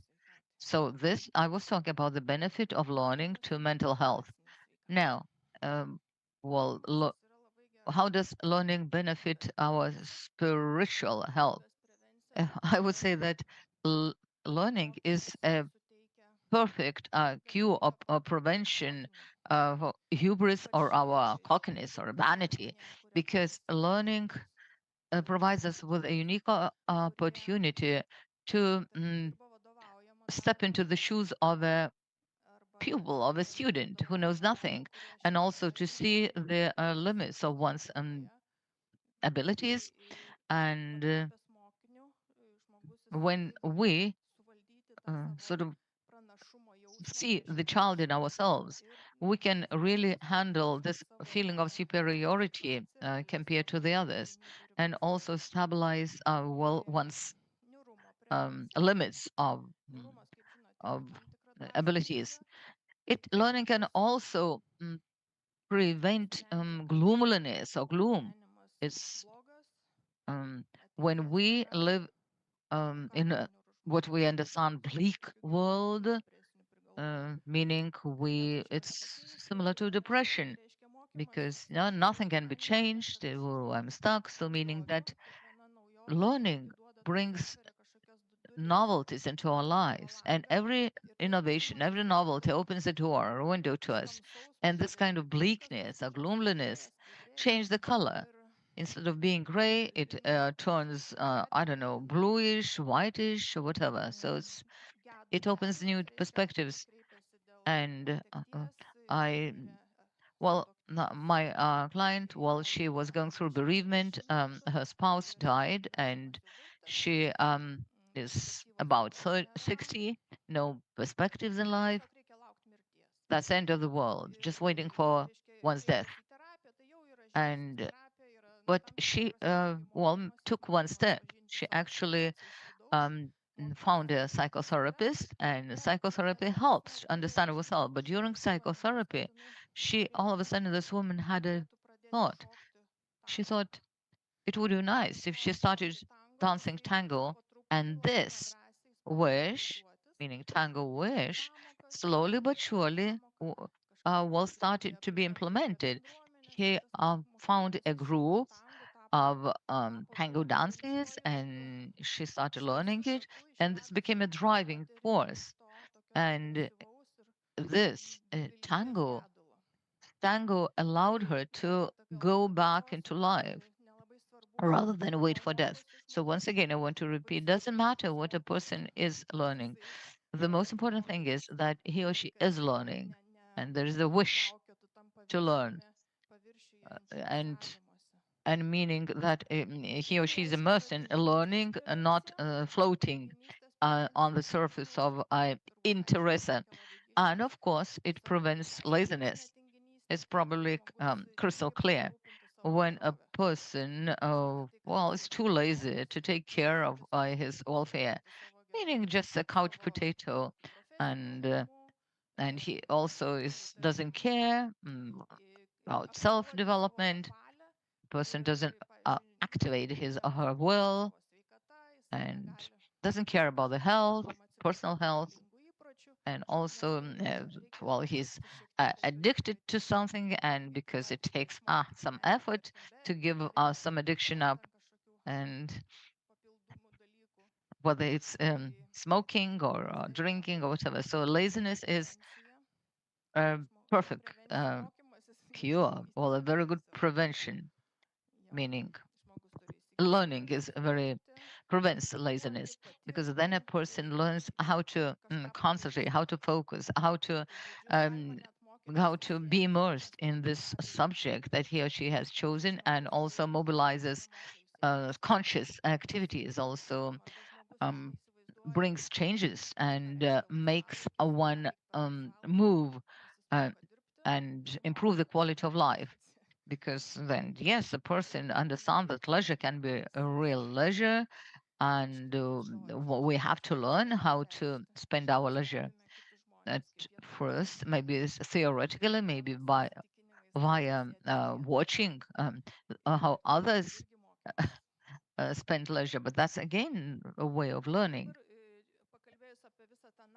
And all right, we've been talking about the benefit of learning to our mental, spiritual health, and we can understand that theoretically, but still there are certain internal or inner stones or barriers to learning. And the person keeps saying, no, I don't want to learn, forget lifelong learning. Orinta before me has presented to us one vision why a person who has decided not to learn, why he or she can't learn. And I want to speak about stereotypes or certain convictions, preconceived maybe notions or convictions. We can call them stereotypes, yeah, because stereotypes are difficult to deal with during psychotherapy because they are related to a person's deep convictions. Now, I've chosen most popular ones. The first is, oh, I know everything, whatever you think. Uh, and I think you know people like that, and who are convinced of these stereotypes. The second is, yeah, the first is, yes, I know everything, so how can we question that? If a person thinks that he or she knows everything, almost omniscient, so he knows what health and nutrition is, he knows what political situation is because he reads newspapers, then it's difficult to come up with certain answers because a person knows everything.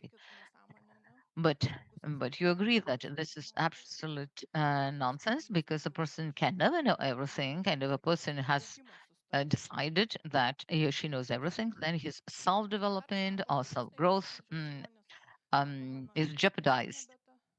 Some people claim that, oh no, my memory is not the same as it used to be. This is also kind of doesn't make any sense. If we look deeper into memory processes, we'll understand that the memory can be developed, it can be broadened, and the memory can never become a hindrance or an obstacle to learning, um, particularly if we talk about soft learning areas, because sometimes a person has to forgive another person, or maybe a person has to come up with to start learning a foreign language to allow changes come into his life. But as I said, memory can never be a barrier. Simply you have to try. One more stereotype is, oh, I'm much too old to change things. This is the stereotype we have all heard. And I hear this kind of stereotype from 30 years old because they left school and they never entered any higher institution, and the let's say the person's peers have already the bachelor's and the master's, let's say, degree, and this person is at a standstill, never did anything with his life. And he says, no, much too old, no, can't do anything. Of course, usually older people claim they are too old, particularly those of retirement age. I remember I worked with a group, mm, uh, uh, 50 plus, that kind of age group, and we talked about their dreams. So they told me that they want to change their profession, they want to acquire new skills. Let's say they want to switch from the sphere of massage, they want to gain some financial knowledge and skills. And we were talking about the fear of why they can't do that. They said, well, people will laugh because we're too old. Uh, and I'll show you, yeah, the following slide. So here you see on the right, I will never study, sit at the same desk together with a youngster. I can never accomplish anything. It's not about accomplishing a lot. It's about self-realization or realization of your dream, or for which probably you didn't never had time before. And so it's like the complaints are just voiced by teenagers who have reached the older age, retirement age, but they still talk like teenagers. So well, they are free and they have um, all the opportunities. And sometimes people claim that it's boring to learn. I think it's boring to show interest. That's boring because when you uh, don't get involved, when you don't want this knowledge or whatever to change your life, then it's boring. But when you really immersed in the process of learning, this is anything but boring. Just you have to trust me because I've been learning all my life. And again, according to Heidegger, if you fall in love with that kind of your interests, so doesn't matter whether it's foreign language or let's say I don't know, growing flowers, whatever. It cannot be boring, and this I really like. In this age, health is a priority. I talked, remember, with one woman, my client, and she complained of an empty nest syndrome. The children left the uh, the house, and I said, "Why don't you start weaving, maybe, or some other courses?" Um, and she said, "No, I don't have time for that because I grow tomatoes." And I even included that kind of conversation about the story about tomatoes because maybe grandchildren would be more interesting rather than tomatoes. Another client said, no, I cannot go to Corso because I have a cat at home. So meaning I could only find time to take care of my health. Otherwise, so yes, health is priority, and money also, and efforts. But sometimes people fail to understand that their health is related to the feeling of joy, to doing something, to learning. Right. What are the consequences of this unwillingness to learn?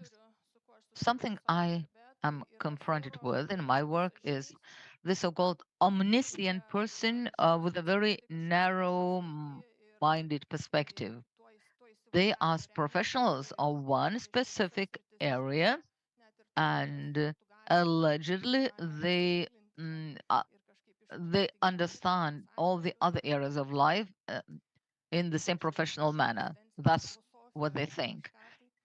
Let's say transcendental philosophy or something else. I think you have met people like that. Yeah, very narrow-minded persons. Mm, But yes, it's easier to identify this omniscient person in another person. But let's look into ourselves as well, or helpless victims of life, meaning they cannot take and change anything. Let's say a crisis, um, probably, or just empty nest syndrome. But again, this helplessness can be replaced by introducing new entrants. Or so why should we stay victims, helpless victims of our life? Change it. Also aggressive status quo worshippers, those who worship the past. All earlier we used to have trainings, and now it's manager don't care. So, and also they are indignant with all the innovations, with all the advances. So meaning just focusing on the past.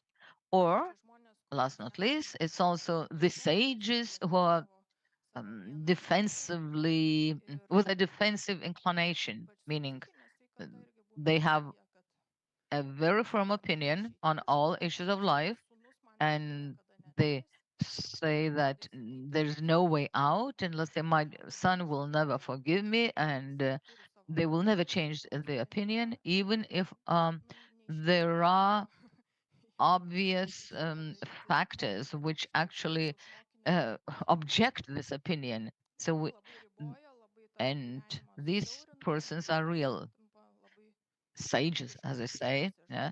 And this kind of thinking really puts a lot of restrictions on one's life, yeah.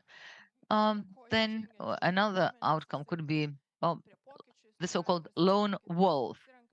This is a person who disguises his or her social isolation, who disguises the inability to adjust to the changing society, well, showing the front of a proud social isolation. But this is just,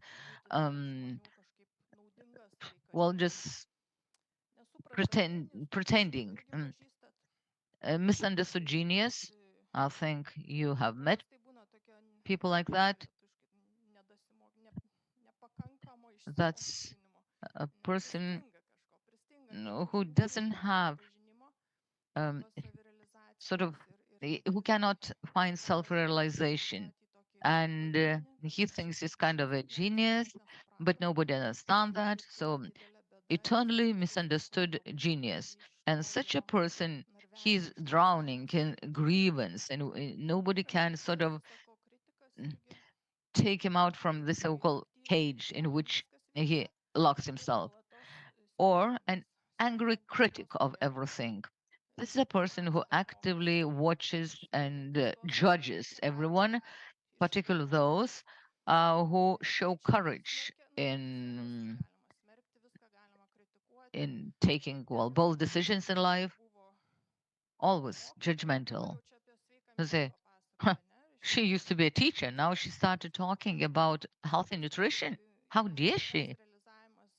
And this kind of self-realization via the criticism or judging other people shows, well, it was an outcome of the unwillingness to learn. Now, if I were to continue Orinta's question, I had the same intention to ask you, what do I learn today? What am I learning today? And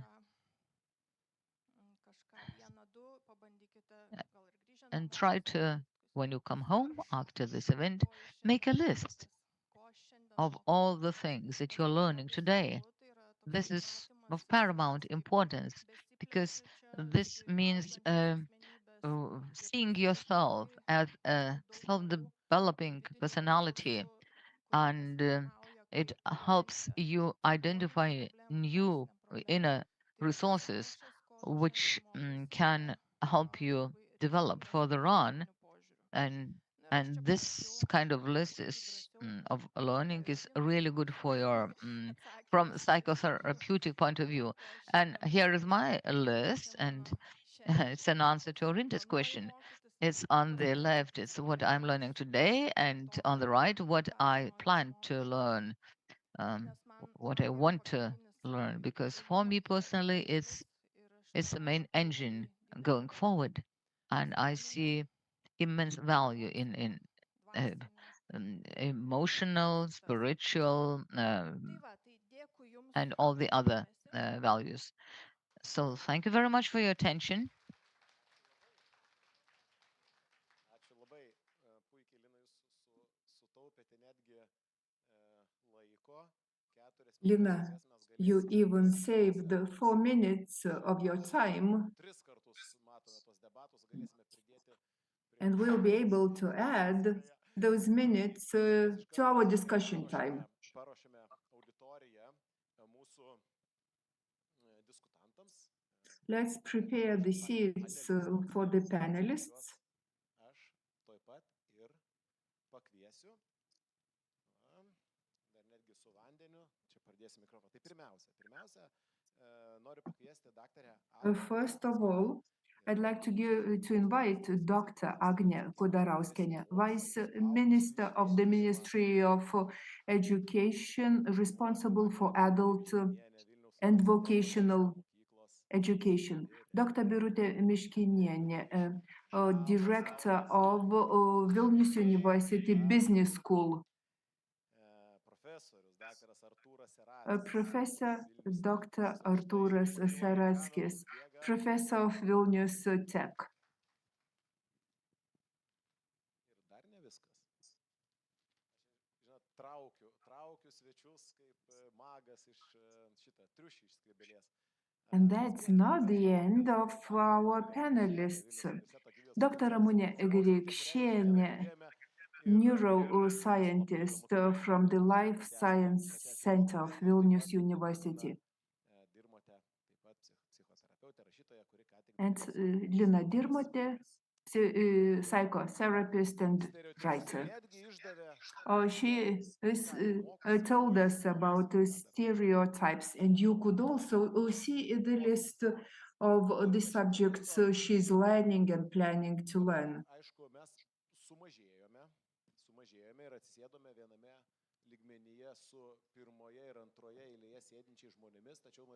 Now we are at the same level as our audience, and I'd like to ask, do people starting with the fourth row see us? Whether you can see our panelists? I hope you don't mind, we'll be sitting. Is it okay? Thank you. So all of us will be sitting. Most important, it will be to hear each other. I'd like to start from Agne. The topic of our discussion is what we have and what will it be like. Well, we need some professional forecast, as it's trendy to speak in futurist conferences. Well, 20 years ago, nobody imagined such a profession as a social media manager.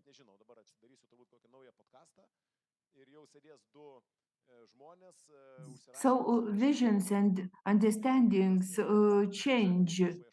There are new podcasts which were known some years ago, and we cannot tell what tomorrow will bring. That's why the present day situation is important.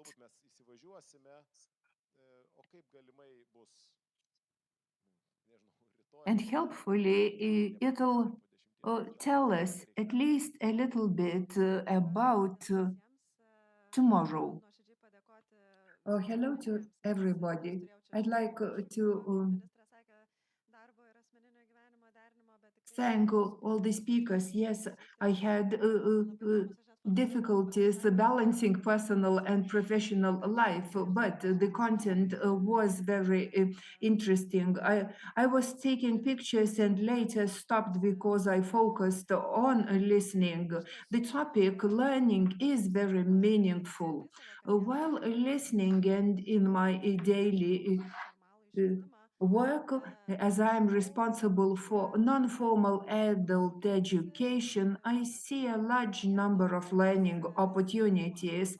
The number is immense, so it's beyond reach. Some opportunities are paid, some are funded by the government. In addition, there are many free of charge training courses in Lithuanian or in English.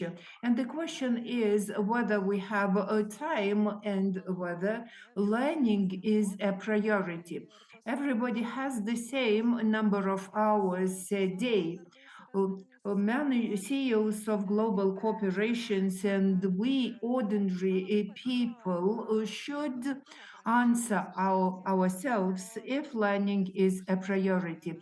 I enjoyed your last slide about just the lists of learning subjects and the statistics. Is it true? Or can it be really few people learn in Lithuania? How long should we learn? Should it be 4 hours? Just learning how to grow balcony flowers. Can it be treated as learning? Yes, everybody learns. Now we can avail ourselves of many opportunities. We can even use social media for learning.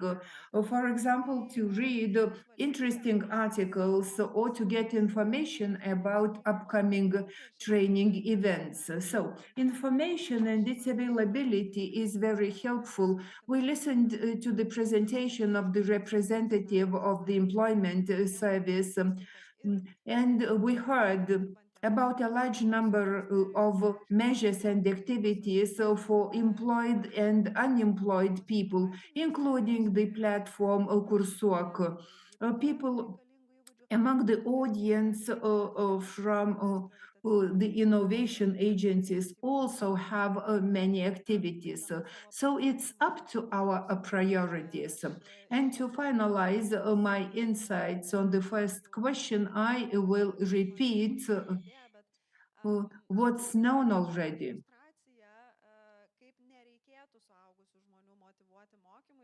Well, I'll give an illustration how we should not motivate adults. I remember we published our first press release about the platform KURSUOK, and one of news portals published the press release and illustrated it by an associative picture showing a classroom and a white blackboard.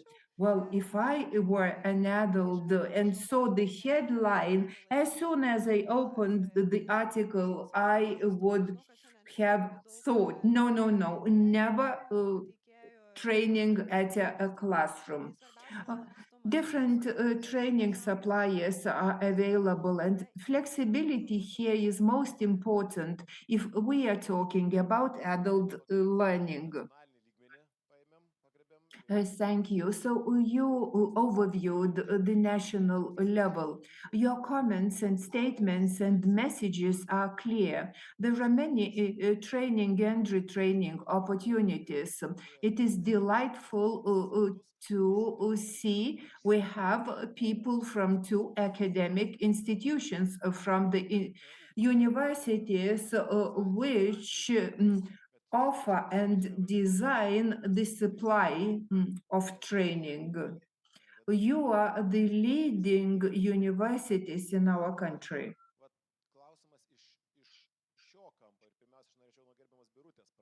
And I'd like to start from Honorable Birute.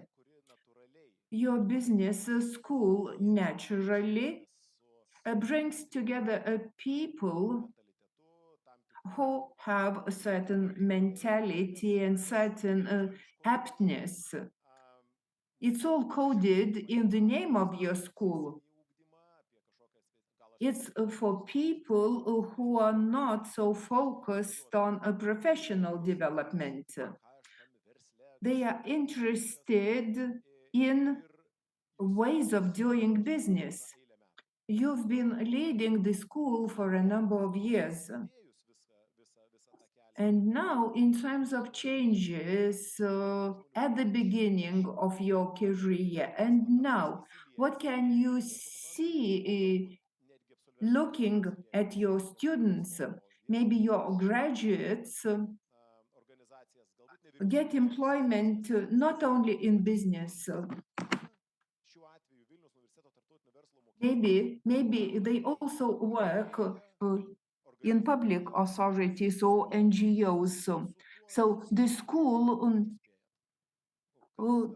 just goes hand in hand with changes. Earlier, our changes could be seen only in decades, and now we see changes coming up in years. Do you meet the expectations of your students? Thank you, Mindaugas, for your question, and I will reply simply, very simply. We are learning ourselves, and I can end my intervention by these words. But you expect a broader reply, so I'll say very simply, as soon as I started working at the International Business School, as it was called, I saw a different situation, which was not the best. There were issues about the reputation and the image of the school. It didn't have many students. But everybody has his or her own karma. and it's not my first job where I come and see quite a shaky situation. But it's a good start for you because anything you achieve will be to the positive. All your decisions will become visible soon. And it's a matter about your strategy and its existence. I was lucky.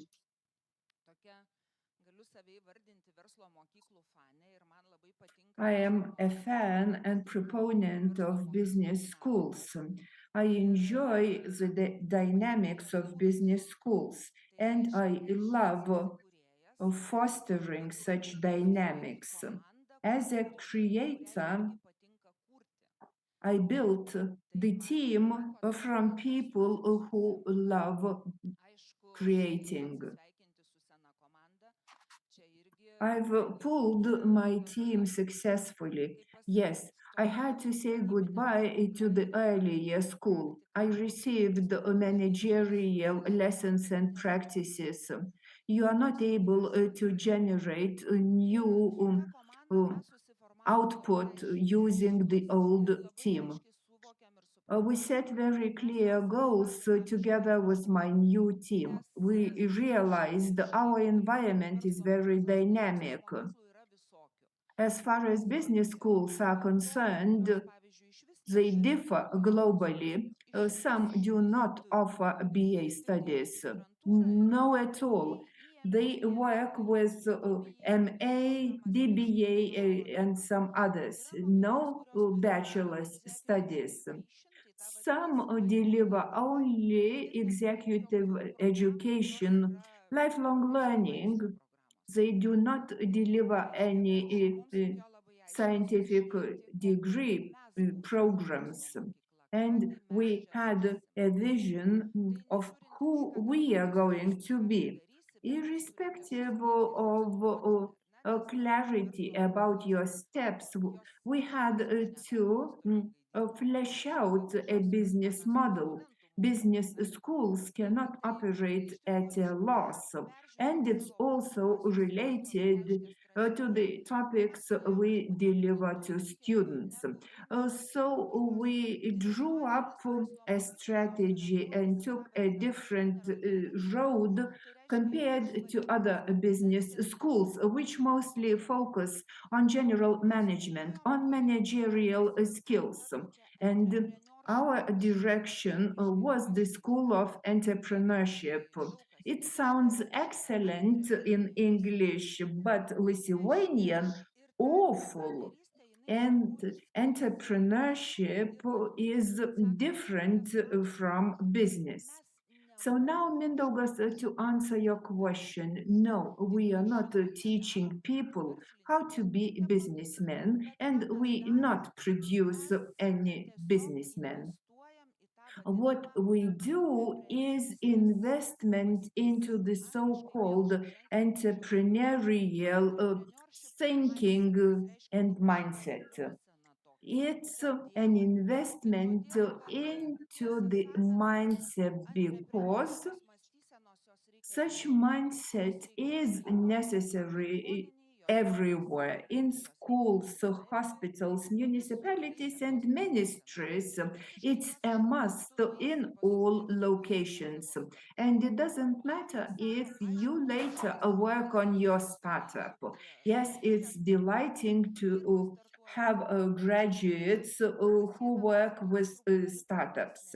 But our mission is slightly broader. It's focused on an entrepreneurial mindset. I believe we are successful here. Last week, we received a confirmation we've been ECBSP accredited. This certification is American and it necessitated much homework. So all depends on your strategy and on the way you are working towards your goals. And young people do change. Changes are dramatic. And I'm speaking not about changes of those who were our students 5 years ago. The new flows of students also show changes, and it's not so easy for us to find a common language. Dynamic is visible, and the recipe is simple. Just keep on learning. It might sound trivial, but everybody must learn. Thank you. Yes, you touched upon the top three layers of the pyramids demonstrated by Orinta. Perhaps we should publish it just on a broader scope. Arturas, you are from Electronic Systems Department. What does it mean?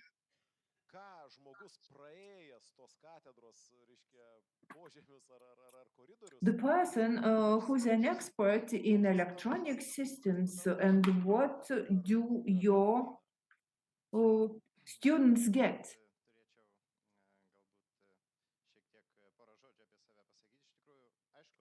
First of all, let me introduce myself.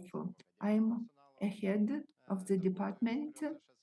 I have 40 members of academic staff. I'm in charge of those people, and they carry the message about academic projects. It's my responsibility to bring all those people in a team, and we are the generation of creators and implementers of technical solutions. In addition, I'm in charge of general study programs and their content.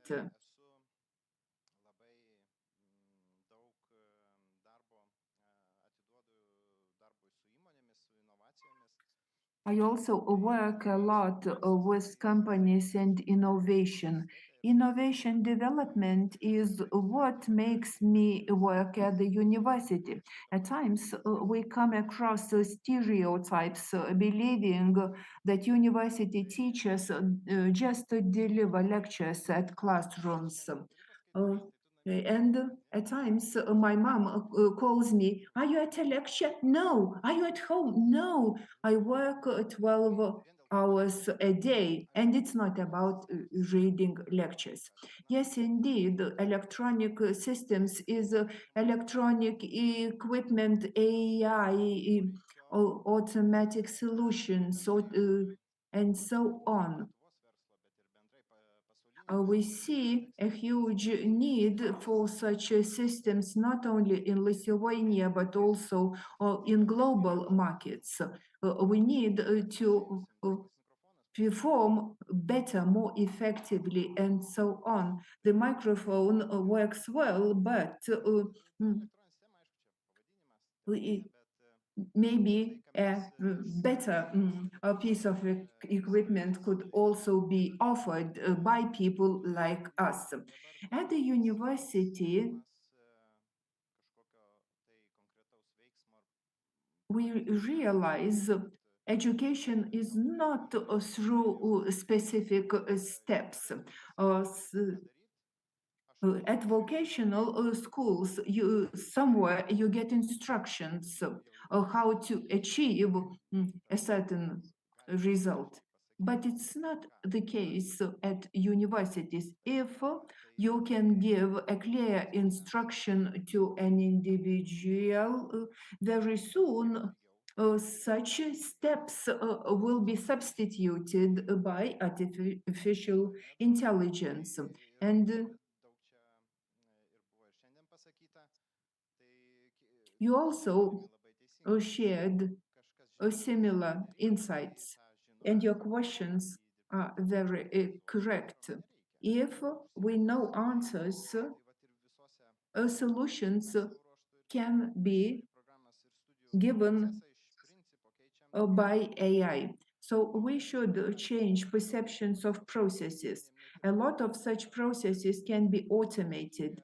Let's help people to get rid of boring tasks, like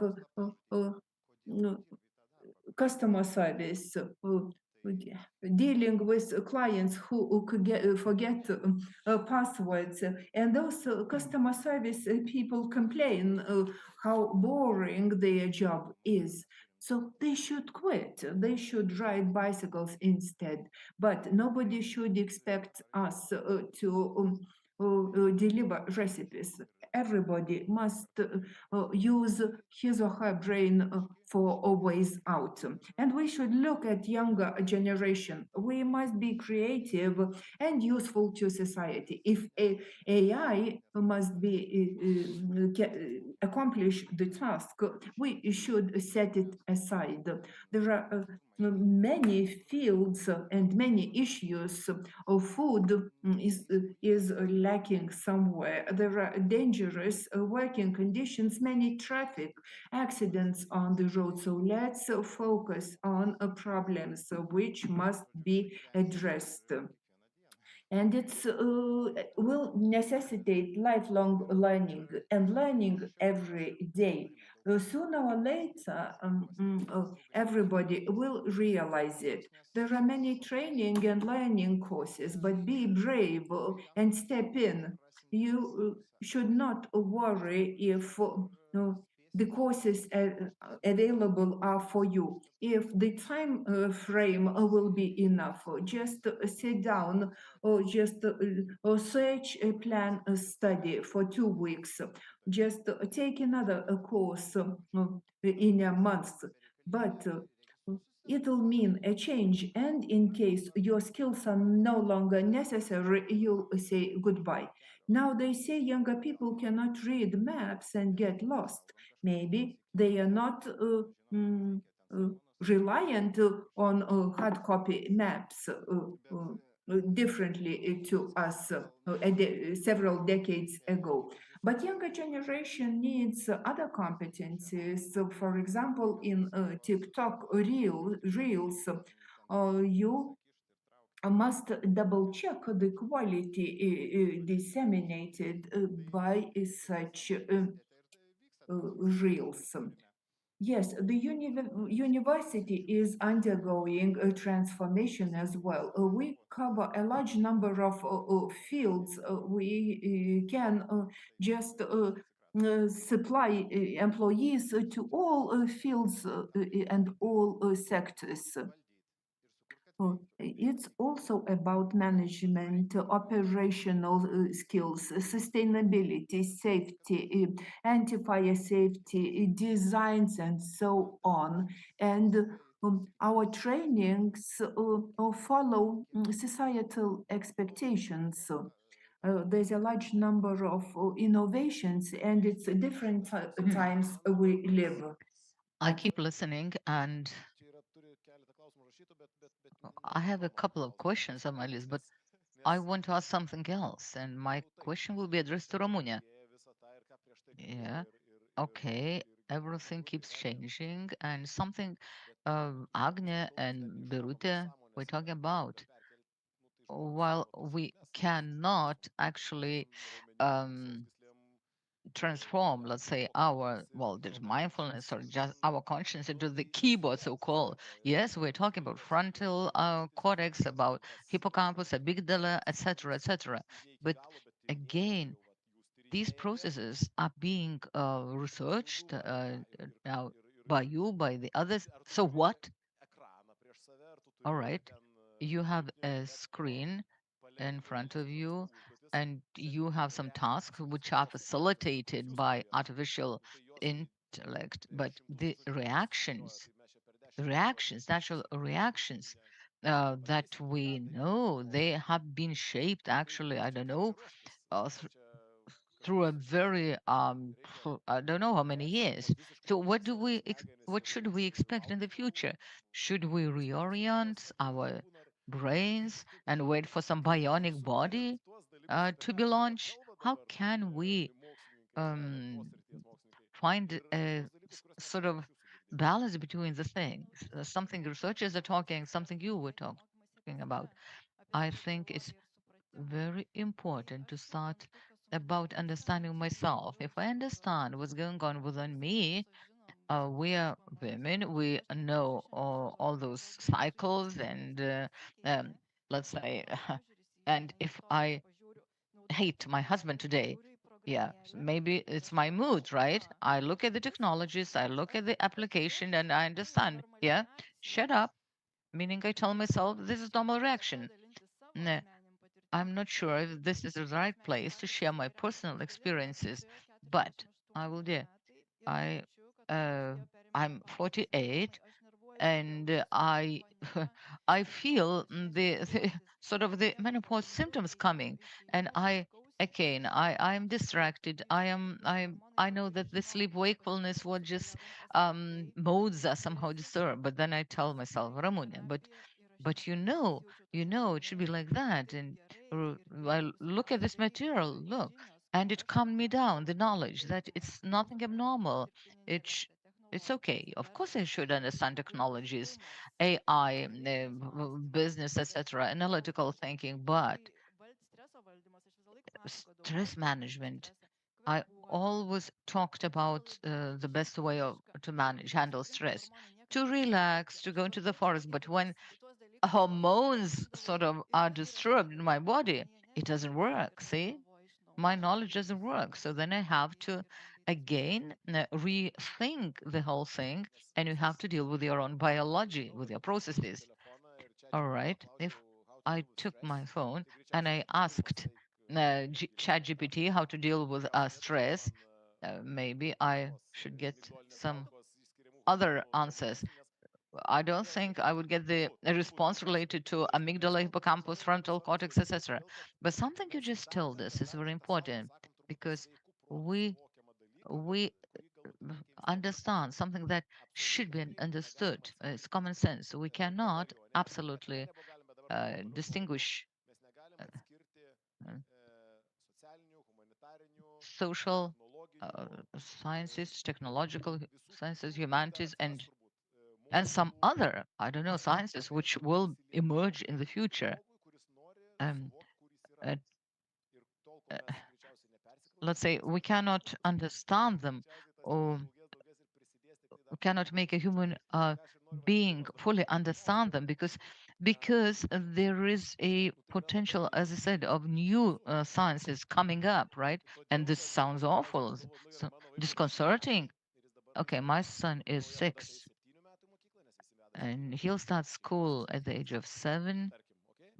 But all right, he will be taught history.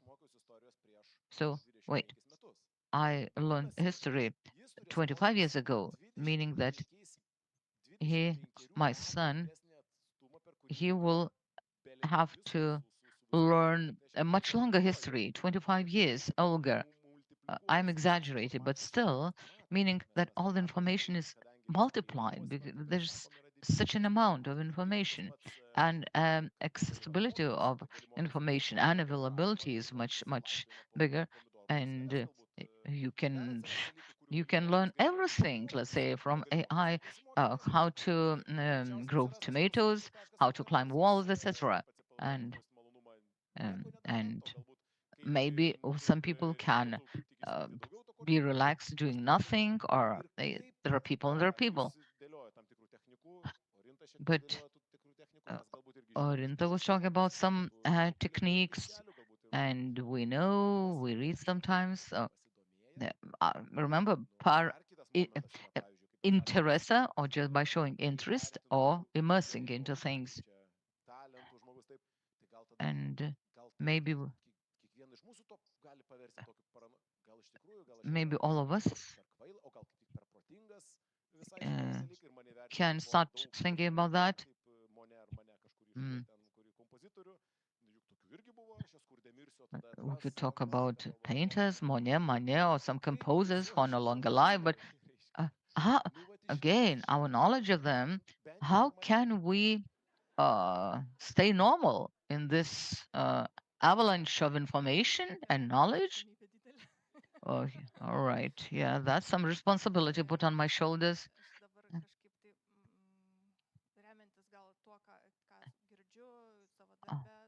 On the basis of what I've just heard and from my own personal experience, I I think I can see a white spot, meaning when we talk about critical thinking, about the other disorders or disturbances, I think we should learn critical thinking skills. Oh, now we say mindfulness, but a critical approach towards all the offers that we are bombarded with, and also the skill to actually see or to tell the difference what's right, what's wrong, what's the truth, what's some fake news, not to give in to some I don't know trends. As you said, all the children should start school at 6 or now at 7, but I think we still lack this critical thinking skills, and this skill could or ability could help us remain normal, as you say, uh, in the context of avalanche of knowledge. If my boss requires something from me, I can also react critically whether I should comply with that or not. And Norinta would ask why. I think so.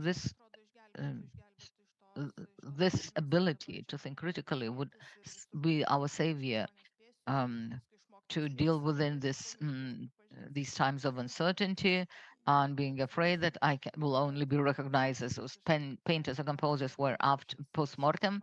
But again, we should ask ourselves whether my mission is to be recognized after my death, or maybe I want something else in this life. Maybe I want to be a super qualified professional, reaching all the heights in Lithuania or other countries, or maybe I want to be something that's important to me, not related to my profession. Maybe I want to I see values in my family. Maybe my mission is to foster, I don't know, a healthy family relationship or to actually connect all the extended family members. Depends on my priorities. And also, this ability of critical thinking is closely related to self cognizance and knowing myself. And I think that it's important for a person to understand. I ask my clients, what do you want? They don't know. Then I say, so what's the point of changing the work if there's no big difference? I said, I don't know. What's the essence of life to you? I don't know. So I think we should do something, not to expect or not to hear such answers. I don't know. Via knowing ourselves, via our values. Thank you. A very serious insight. And the idea which again leads me to Agnes. I do understand that maybe it's not your sphere of expertise, not even that of your industry ministry, but still something we're talking about skills, correct? Which I are either acquired and or okay acquired at home, maybe from our parents, from the family, or acquired in some formal educational or formal, non-formal educational platform. Now we're talking about life skill system skills. Again, the ability to recognize our emotions, to understand ourselves, because our parents were not taught that. So if our generation of the present children, if they often this kind of learning, potentially, remember 5 to 10% something will stay in their heads. Maybe they will transfer this knowledge to their parents, probably. We don't know. the proof of the pudding is in its eating, as I say, time will show. What should we do? Because from the point of view of mental health professionals, and we see lines of people waiting for psychotherapy to get a session at the psychotherapist. People cannot deal with themselves. They cannot handle emotions or crises. I think it's part of education anyway. So I'm just improvising. But I think it's very important because all of us are in one way or another. Well, just we work with people in one way or another. And something Lina is talking about, and the other speakers, they are cornerstone factors. And when we talk about the government policy or the state vision, so maybe there are certain strategies, there are certain policies being elaborated. How should we make sure that during the next 5 years understands or recognizes these things? Maybe one war platform should be created. Your question was so long that while listening, I changed my opinion 5 times. What I should tell you, my first thought was when you came up to a more or less specific question was as follows. All those answers I don't know could be solved if that person were not sort of floating or walking on the surface. We have heard today about social networks, etc. They could be beneficial, but on the other hand, the social networks make us float on the surface, not to be immersed into the matter. And maybe this, if a person could focus or just concentrate on something, on learning, I think that could be a good starting point, what he or she wants. And yes, today we're talking about the components that are supported, not only work-wise, but when the platform was launched, we received some critical comments. I say, okay, you will be making some and not Lithuanian well dishes, but something no.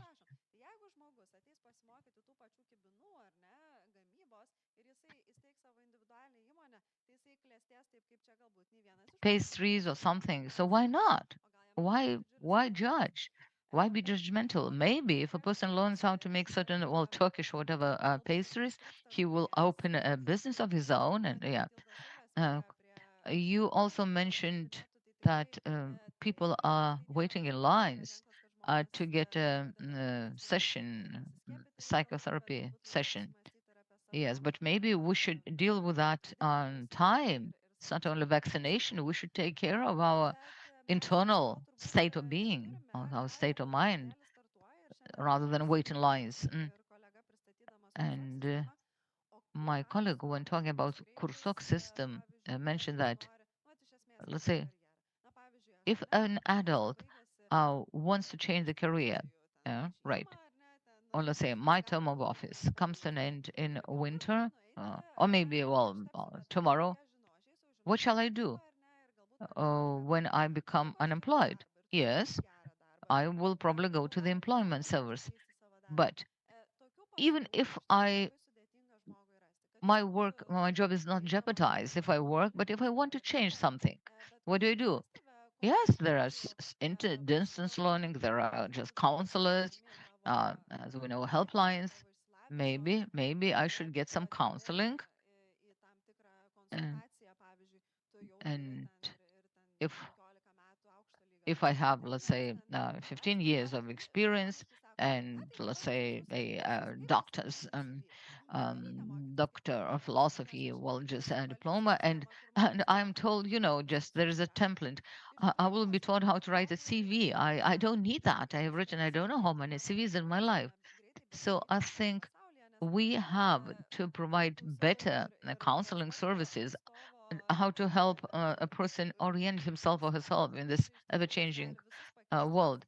And I was listening to Professor Wall talking, and I was a bit scared, yes, that we might be replaced in this uh, almost have an increasingly automated world.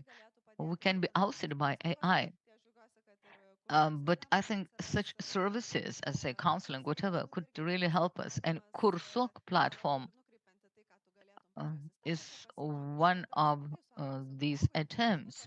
I think KURSUOK platform is a very unique opportunity for an adult person to get oriented. Let's say if I am a shop girl today, but maybe I want to become a novel writer, whatever. So maybe why not use the opportunities um, well that are offered by KURSUOK platform.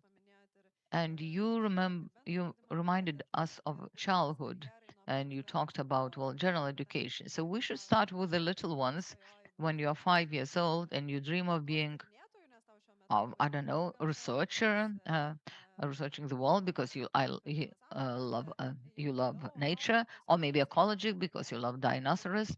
But later on, you have to change choose a career. But same applies to adults. Why not? Why can't we change our career 3 times, drastically change our career? The opportunities are just awesome. The most important thing is that we don't hear those answers. I don't know. I think the very initial point or starting point is for people to know what they want to change rather than not know. Thank you, Birute. Same, I don't know answer. Let's say many people of my generation or older, we remember that after leaving school, many, uh, well, many graduates try to, well, just enter higher educational institutions, choosing several just specialties from chemistry to whatnot, even if they understood that is, well, probably not cup of tea, but 2 years they have been students in this not very personally likable profession, and they think maybe I will stay. So what do you think? Those coming entering your business school, maybe young people, maybe older people. So what's the ratio of knowing, not knowing? Is it changing? Or two things I would like to mention. If we look at the entrance um, to higher educational institutions, we see that the within the top of the most popular just specialties is the same. Now, first top medicine, to be followed by a slight rotation depending on the year, but the very top programs, it's medicine, law, psychology, and then all the other uh, in this rating of the most popular top specialties. So our choices are according. Do we have many happy medical workers? I'm not sure. I don't think the happiness index of a medical just worker has been evaluated. Do we have many very happy lawyers? Not sure. When I meet, let's say, a friend of mine, and he says, I have an equinox, or he's a businessman. Okay, well, it's okay. So I don't think mm, we should look at this rating. Of course, we do have those stereotypes. Of course, there is parents' opinion, right, influencing the child's choice. But I think there are less and less cases when a father or a mother just having the log in, let's say, passwords, just corrects or does introduces some changes in their child's choices. Or maybe there are still cases like that. But I think that those young people who come to us to study, most of them don't know what they want and why they chose our business school. Unless, let's say, okay, their parents are medical workers or just are lawyers. So then, of course, the son probably or the daughter from the very birth knows that he is supposed to pursue the same career. It's like in Italy. If you were born in, let's say, the family that have a family business, so everybody knows that the traditions have to be continued, even if life later on shows that shouldn't be the case. And yeah, the son or the daughter comes as a disappointment to the family. I think we have quite a good system. I am talking about higher education. But if you have a place subsidized by state, you have one term at your disposal to change your opinion. If you understand that it's not your cup of tea, you should be somewhere else, then you have a unique opportunity to change, because simply to cross your name out of one program and to be transferred to another program, I think it's a very good thing. And yet another thing is, I want to also agree with something that has been said, that we should really focus more on self-knowing or knowing myself. And because sometimes hard skills are given too much priority, killing, meaning the person. And even if a person graduates having the top grades, cum laude, yeah, diploma, etc., and he starts working at the company, and and he cannot or she cannot adjust to that workplace because uh, he or she doesn't have any social skills or soft skills. See, so meaning the knowledge uh, does is of no consequence. Meaning this is a problem. Yeah, and when we uh, work with new freshmen every year, I can say that the biggest challenge in our business school is work with in teams. This generation in somehow fails to work in teams because all of them are kind of stars, and just imagine how can we form constellation out of all individual bright stars? Yes, that's almost mission impossible. But when we talk about our things about the task, team tasks, they say they're indignant. Why should I work in a team? We have to explain to them, this is the study program, these are the methods, and you don't live on your own. You live in an environment with others. You will work with others, and not in isolation. You're not an isolated island. You need interaction with people, not only your peers. You have to be in this constellation with other human beings, and you have to learn the skills of interaction. Doesn't mean that you have to adjust. Nobody uses that word anyway. Adjustment is a negative dimension. It's adaptiveness, being adapted, not adjustment. So yes, we have a lot to do. On the other hand, I think we have lots of perfect mentorship programs, and I am a mentor in one of these programs. And why don't we get involved in them? Why don't we share our experience? Let's stop teaching those young people. Let's only share our experience. That makes all the difference in the world. And when you share your experience with them, you understand them better. You you can understand why they think like that. Sort of, you understand their mindset. So it has to be mutual exchange, and this mutual exchange is beneficial for everyone, both ourselves and the young persons.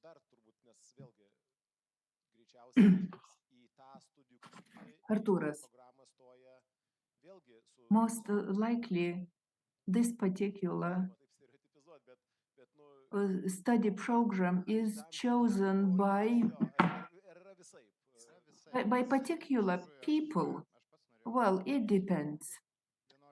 I myself wanted to be a surgeon at school, but it was about 10 years of studying. And now, like it turned out, I was studying even longer, but I'm very happy. Well, and I forgot the question, and now I'm thinking about the robot to do pastry. I'll visit my mechanics and we'll discuss it. Well, what decisions can be made by students? Well, if students drop out of study programs, they have to repay the tuition fee. If some do not attend practice sessions, some measures can also be taken. I had a student of AI, and he said, well, I'd like to be a skiing instructor. I love it. I have no time. Said 4 years of studies is not for me. And he was about to take a short vocational course. So there are some examples, but you make a choice, you choose a specialization or occupation, and you are not certain if you are going to enjoy it or not. My wife graduated from vehicle, just to study program on vehicles. And her initial intention was to be a psychologist. Multidisciplinarity is what matters. I graduated from electronical equipment. Now I focus on AI. And I can understand a direction can be changed. Languages, virtual instructors, and other means. Interdisciplinarity is what matters. You cannot get stuck on your narrow field. Today is optometrics, tomorrow renewable energy resources, hydrogen generation, and so on. Who told I'm not right? I'm not the person to work in IT if I graduated from psychology. That's not true. No, such professionals are necessary there as well. I was walking in a forest this morning, and we need assistance from a wide range of professionals. We must know how our body functions and as well as mind.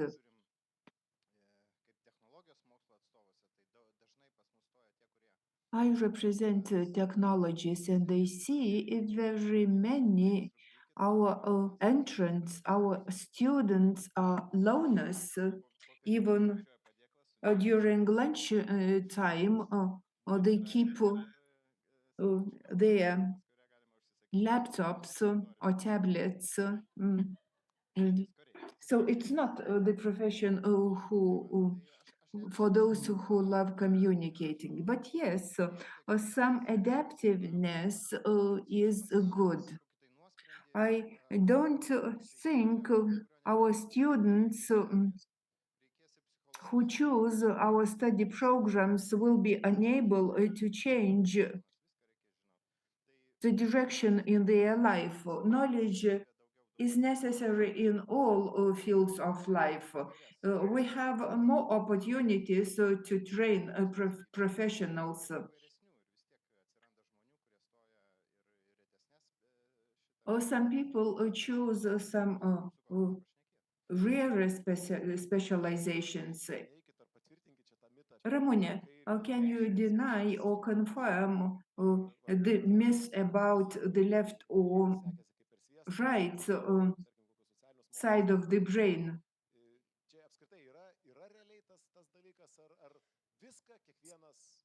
Well, is the side of your brain really so important?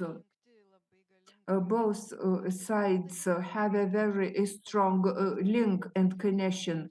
Now you'll be surprised, but the main function of this connection is to suppress for those two sides not to interfere. So we can operate using both sides of the brain, which is plastic.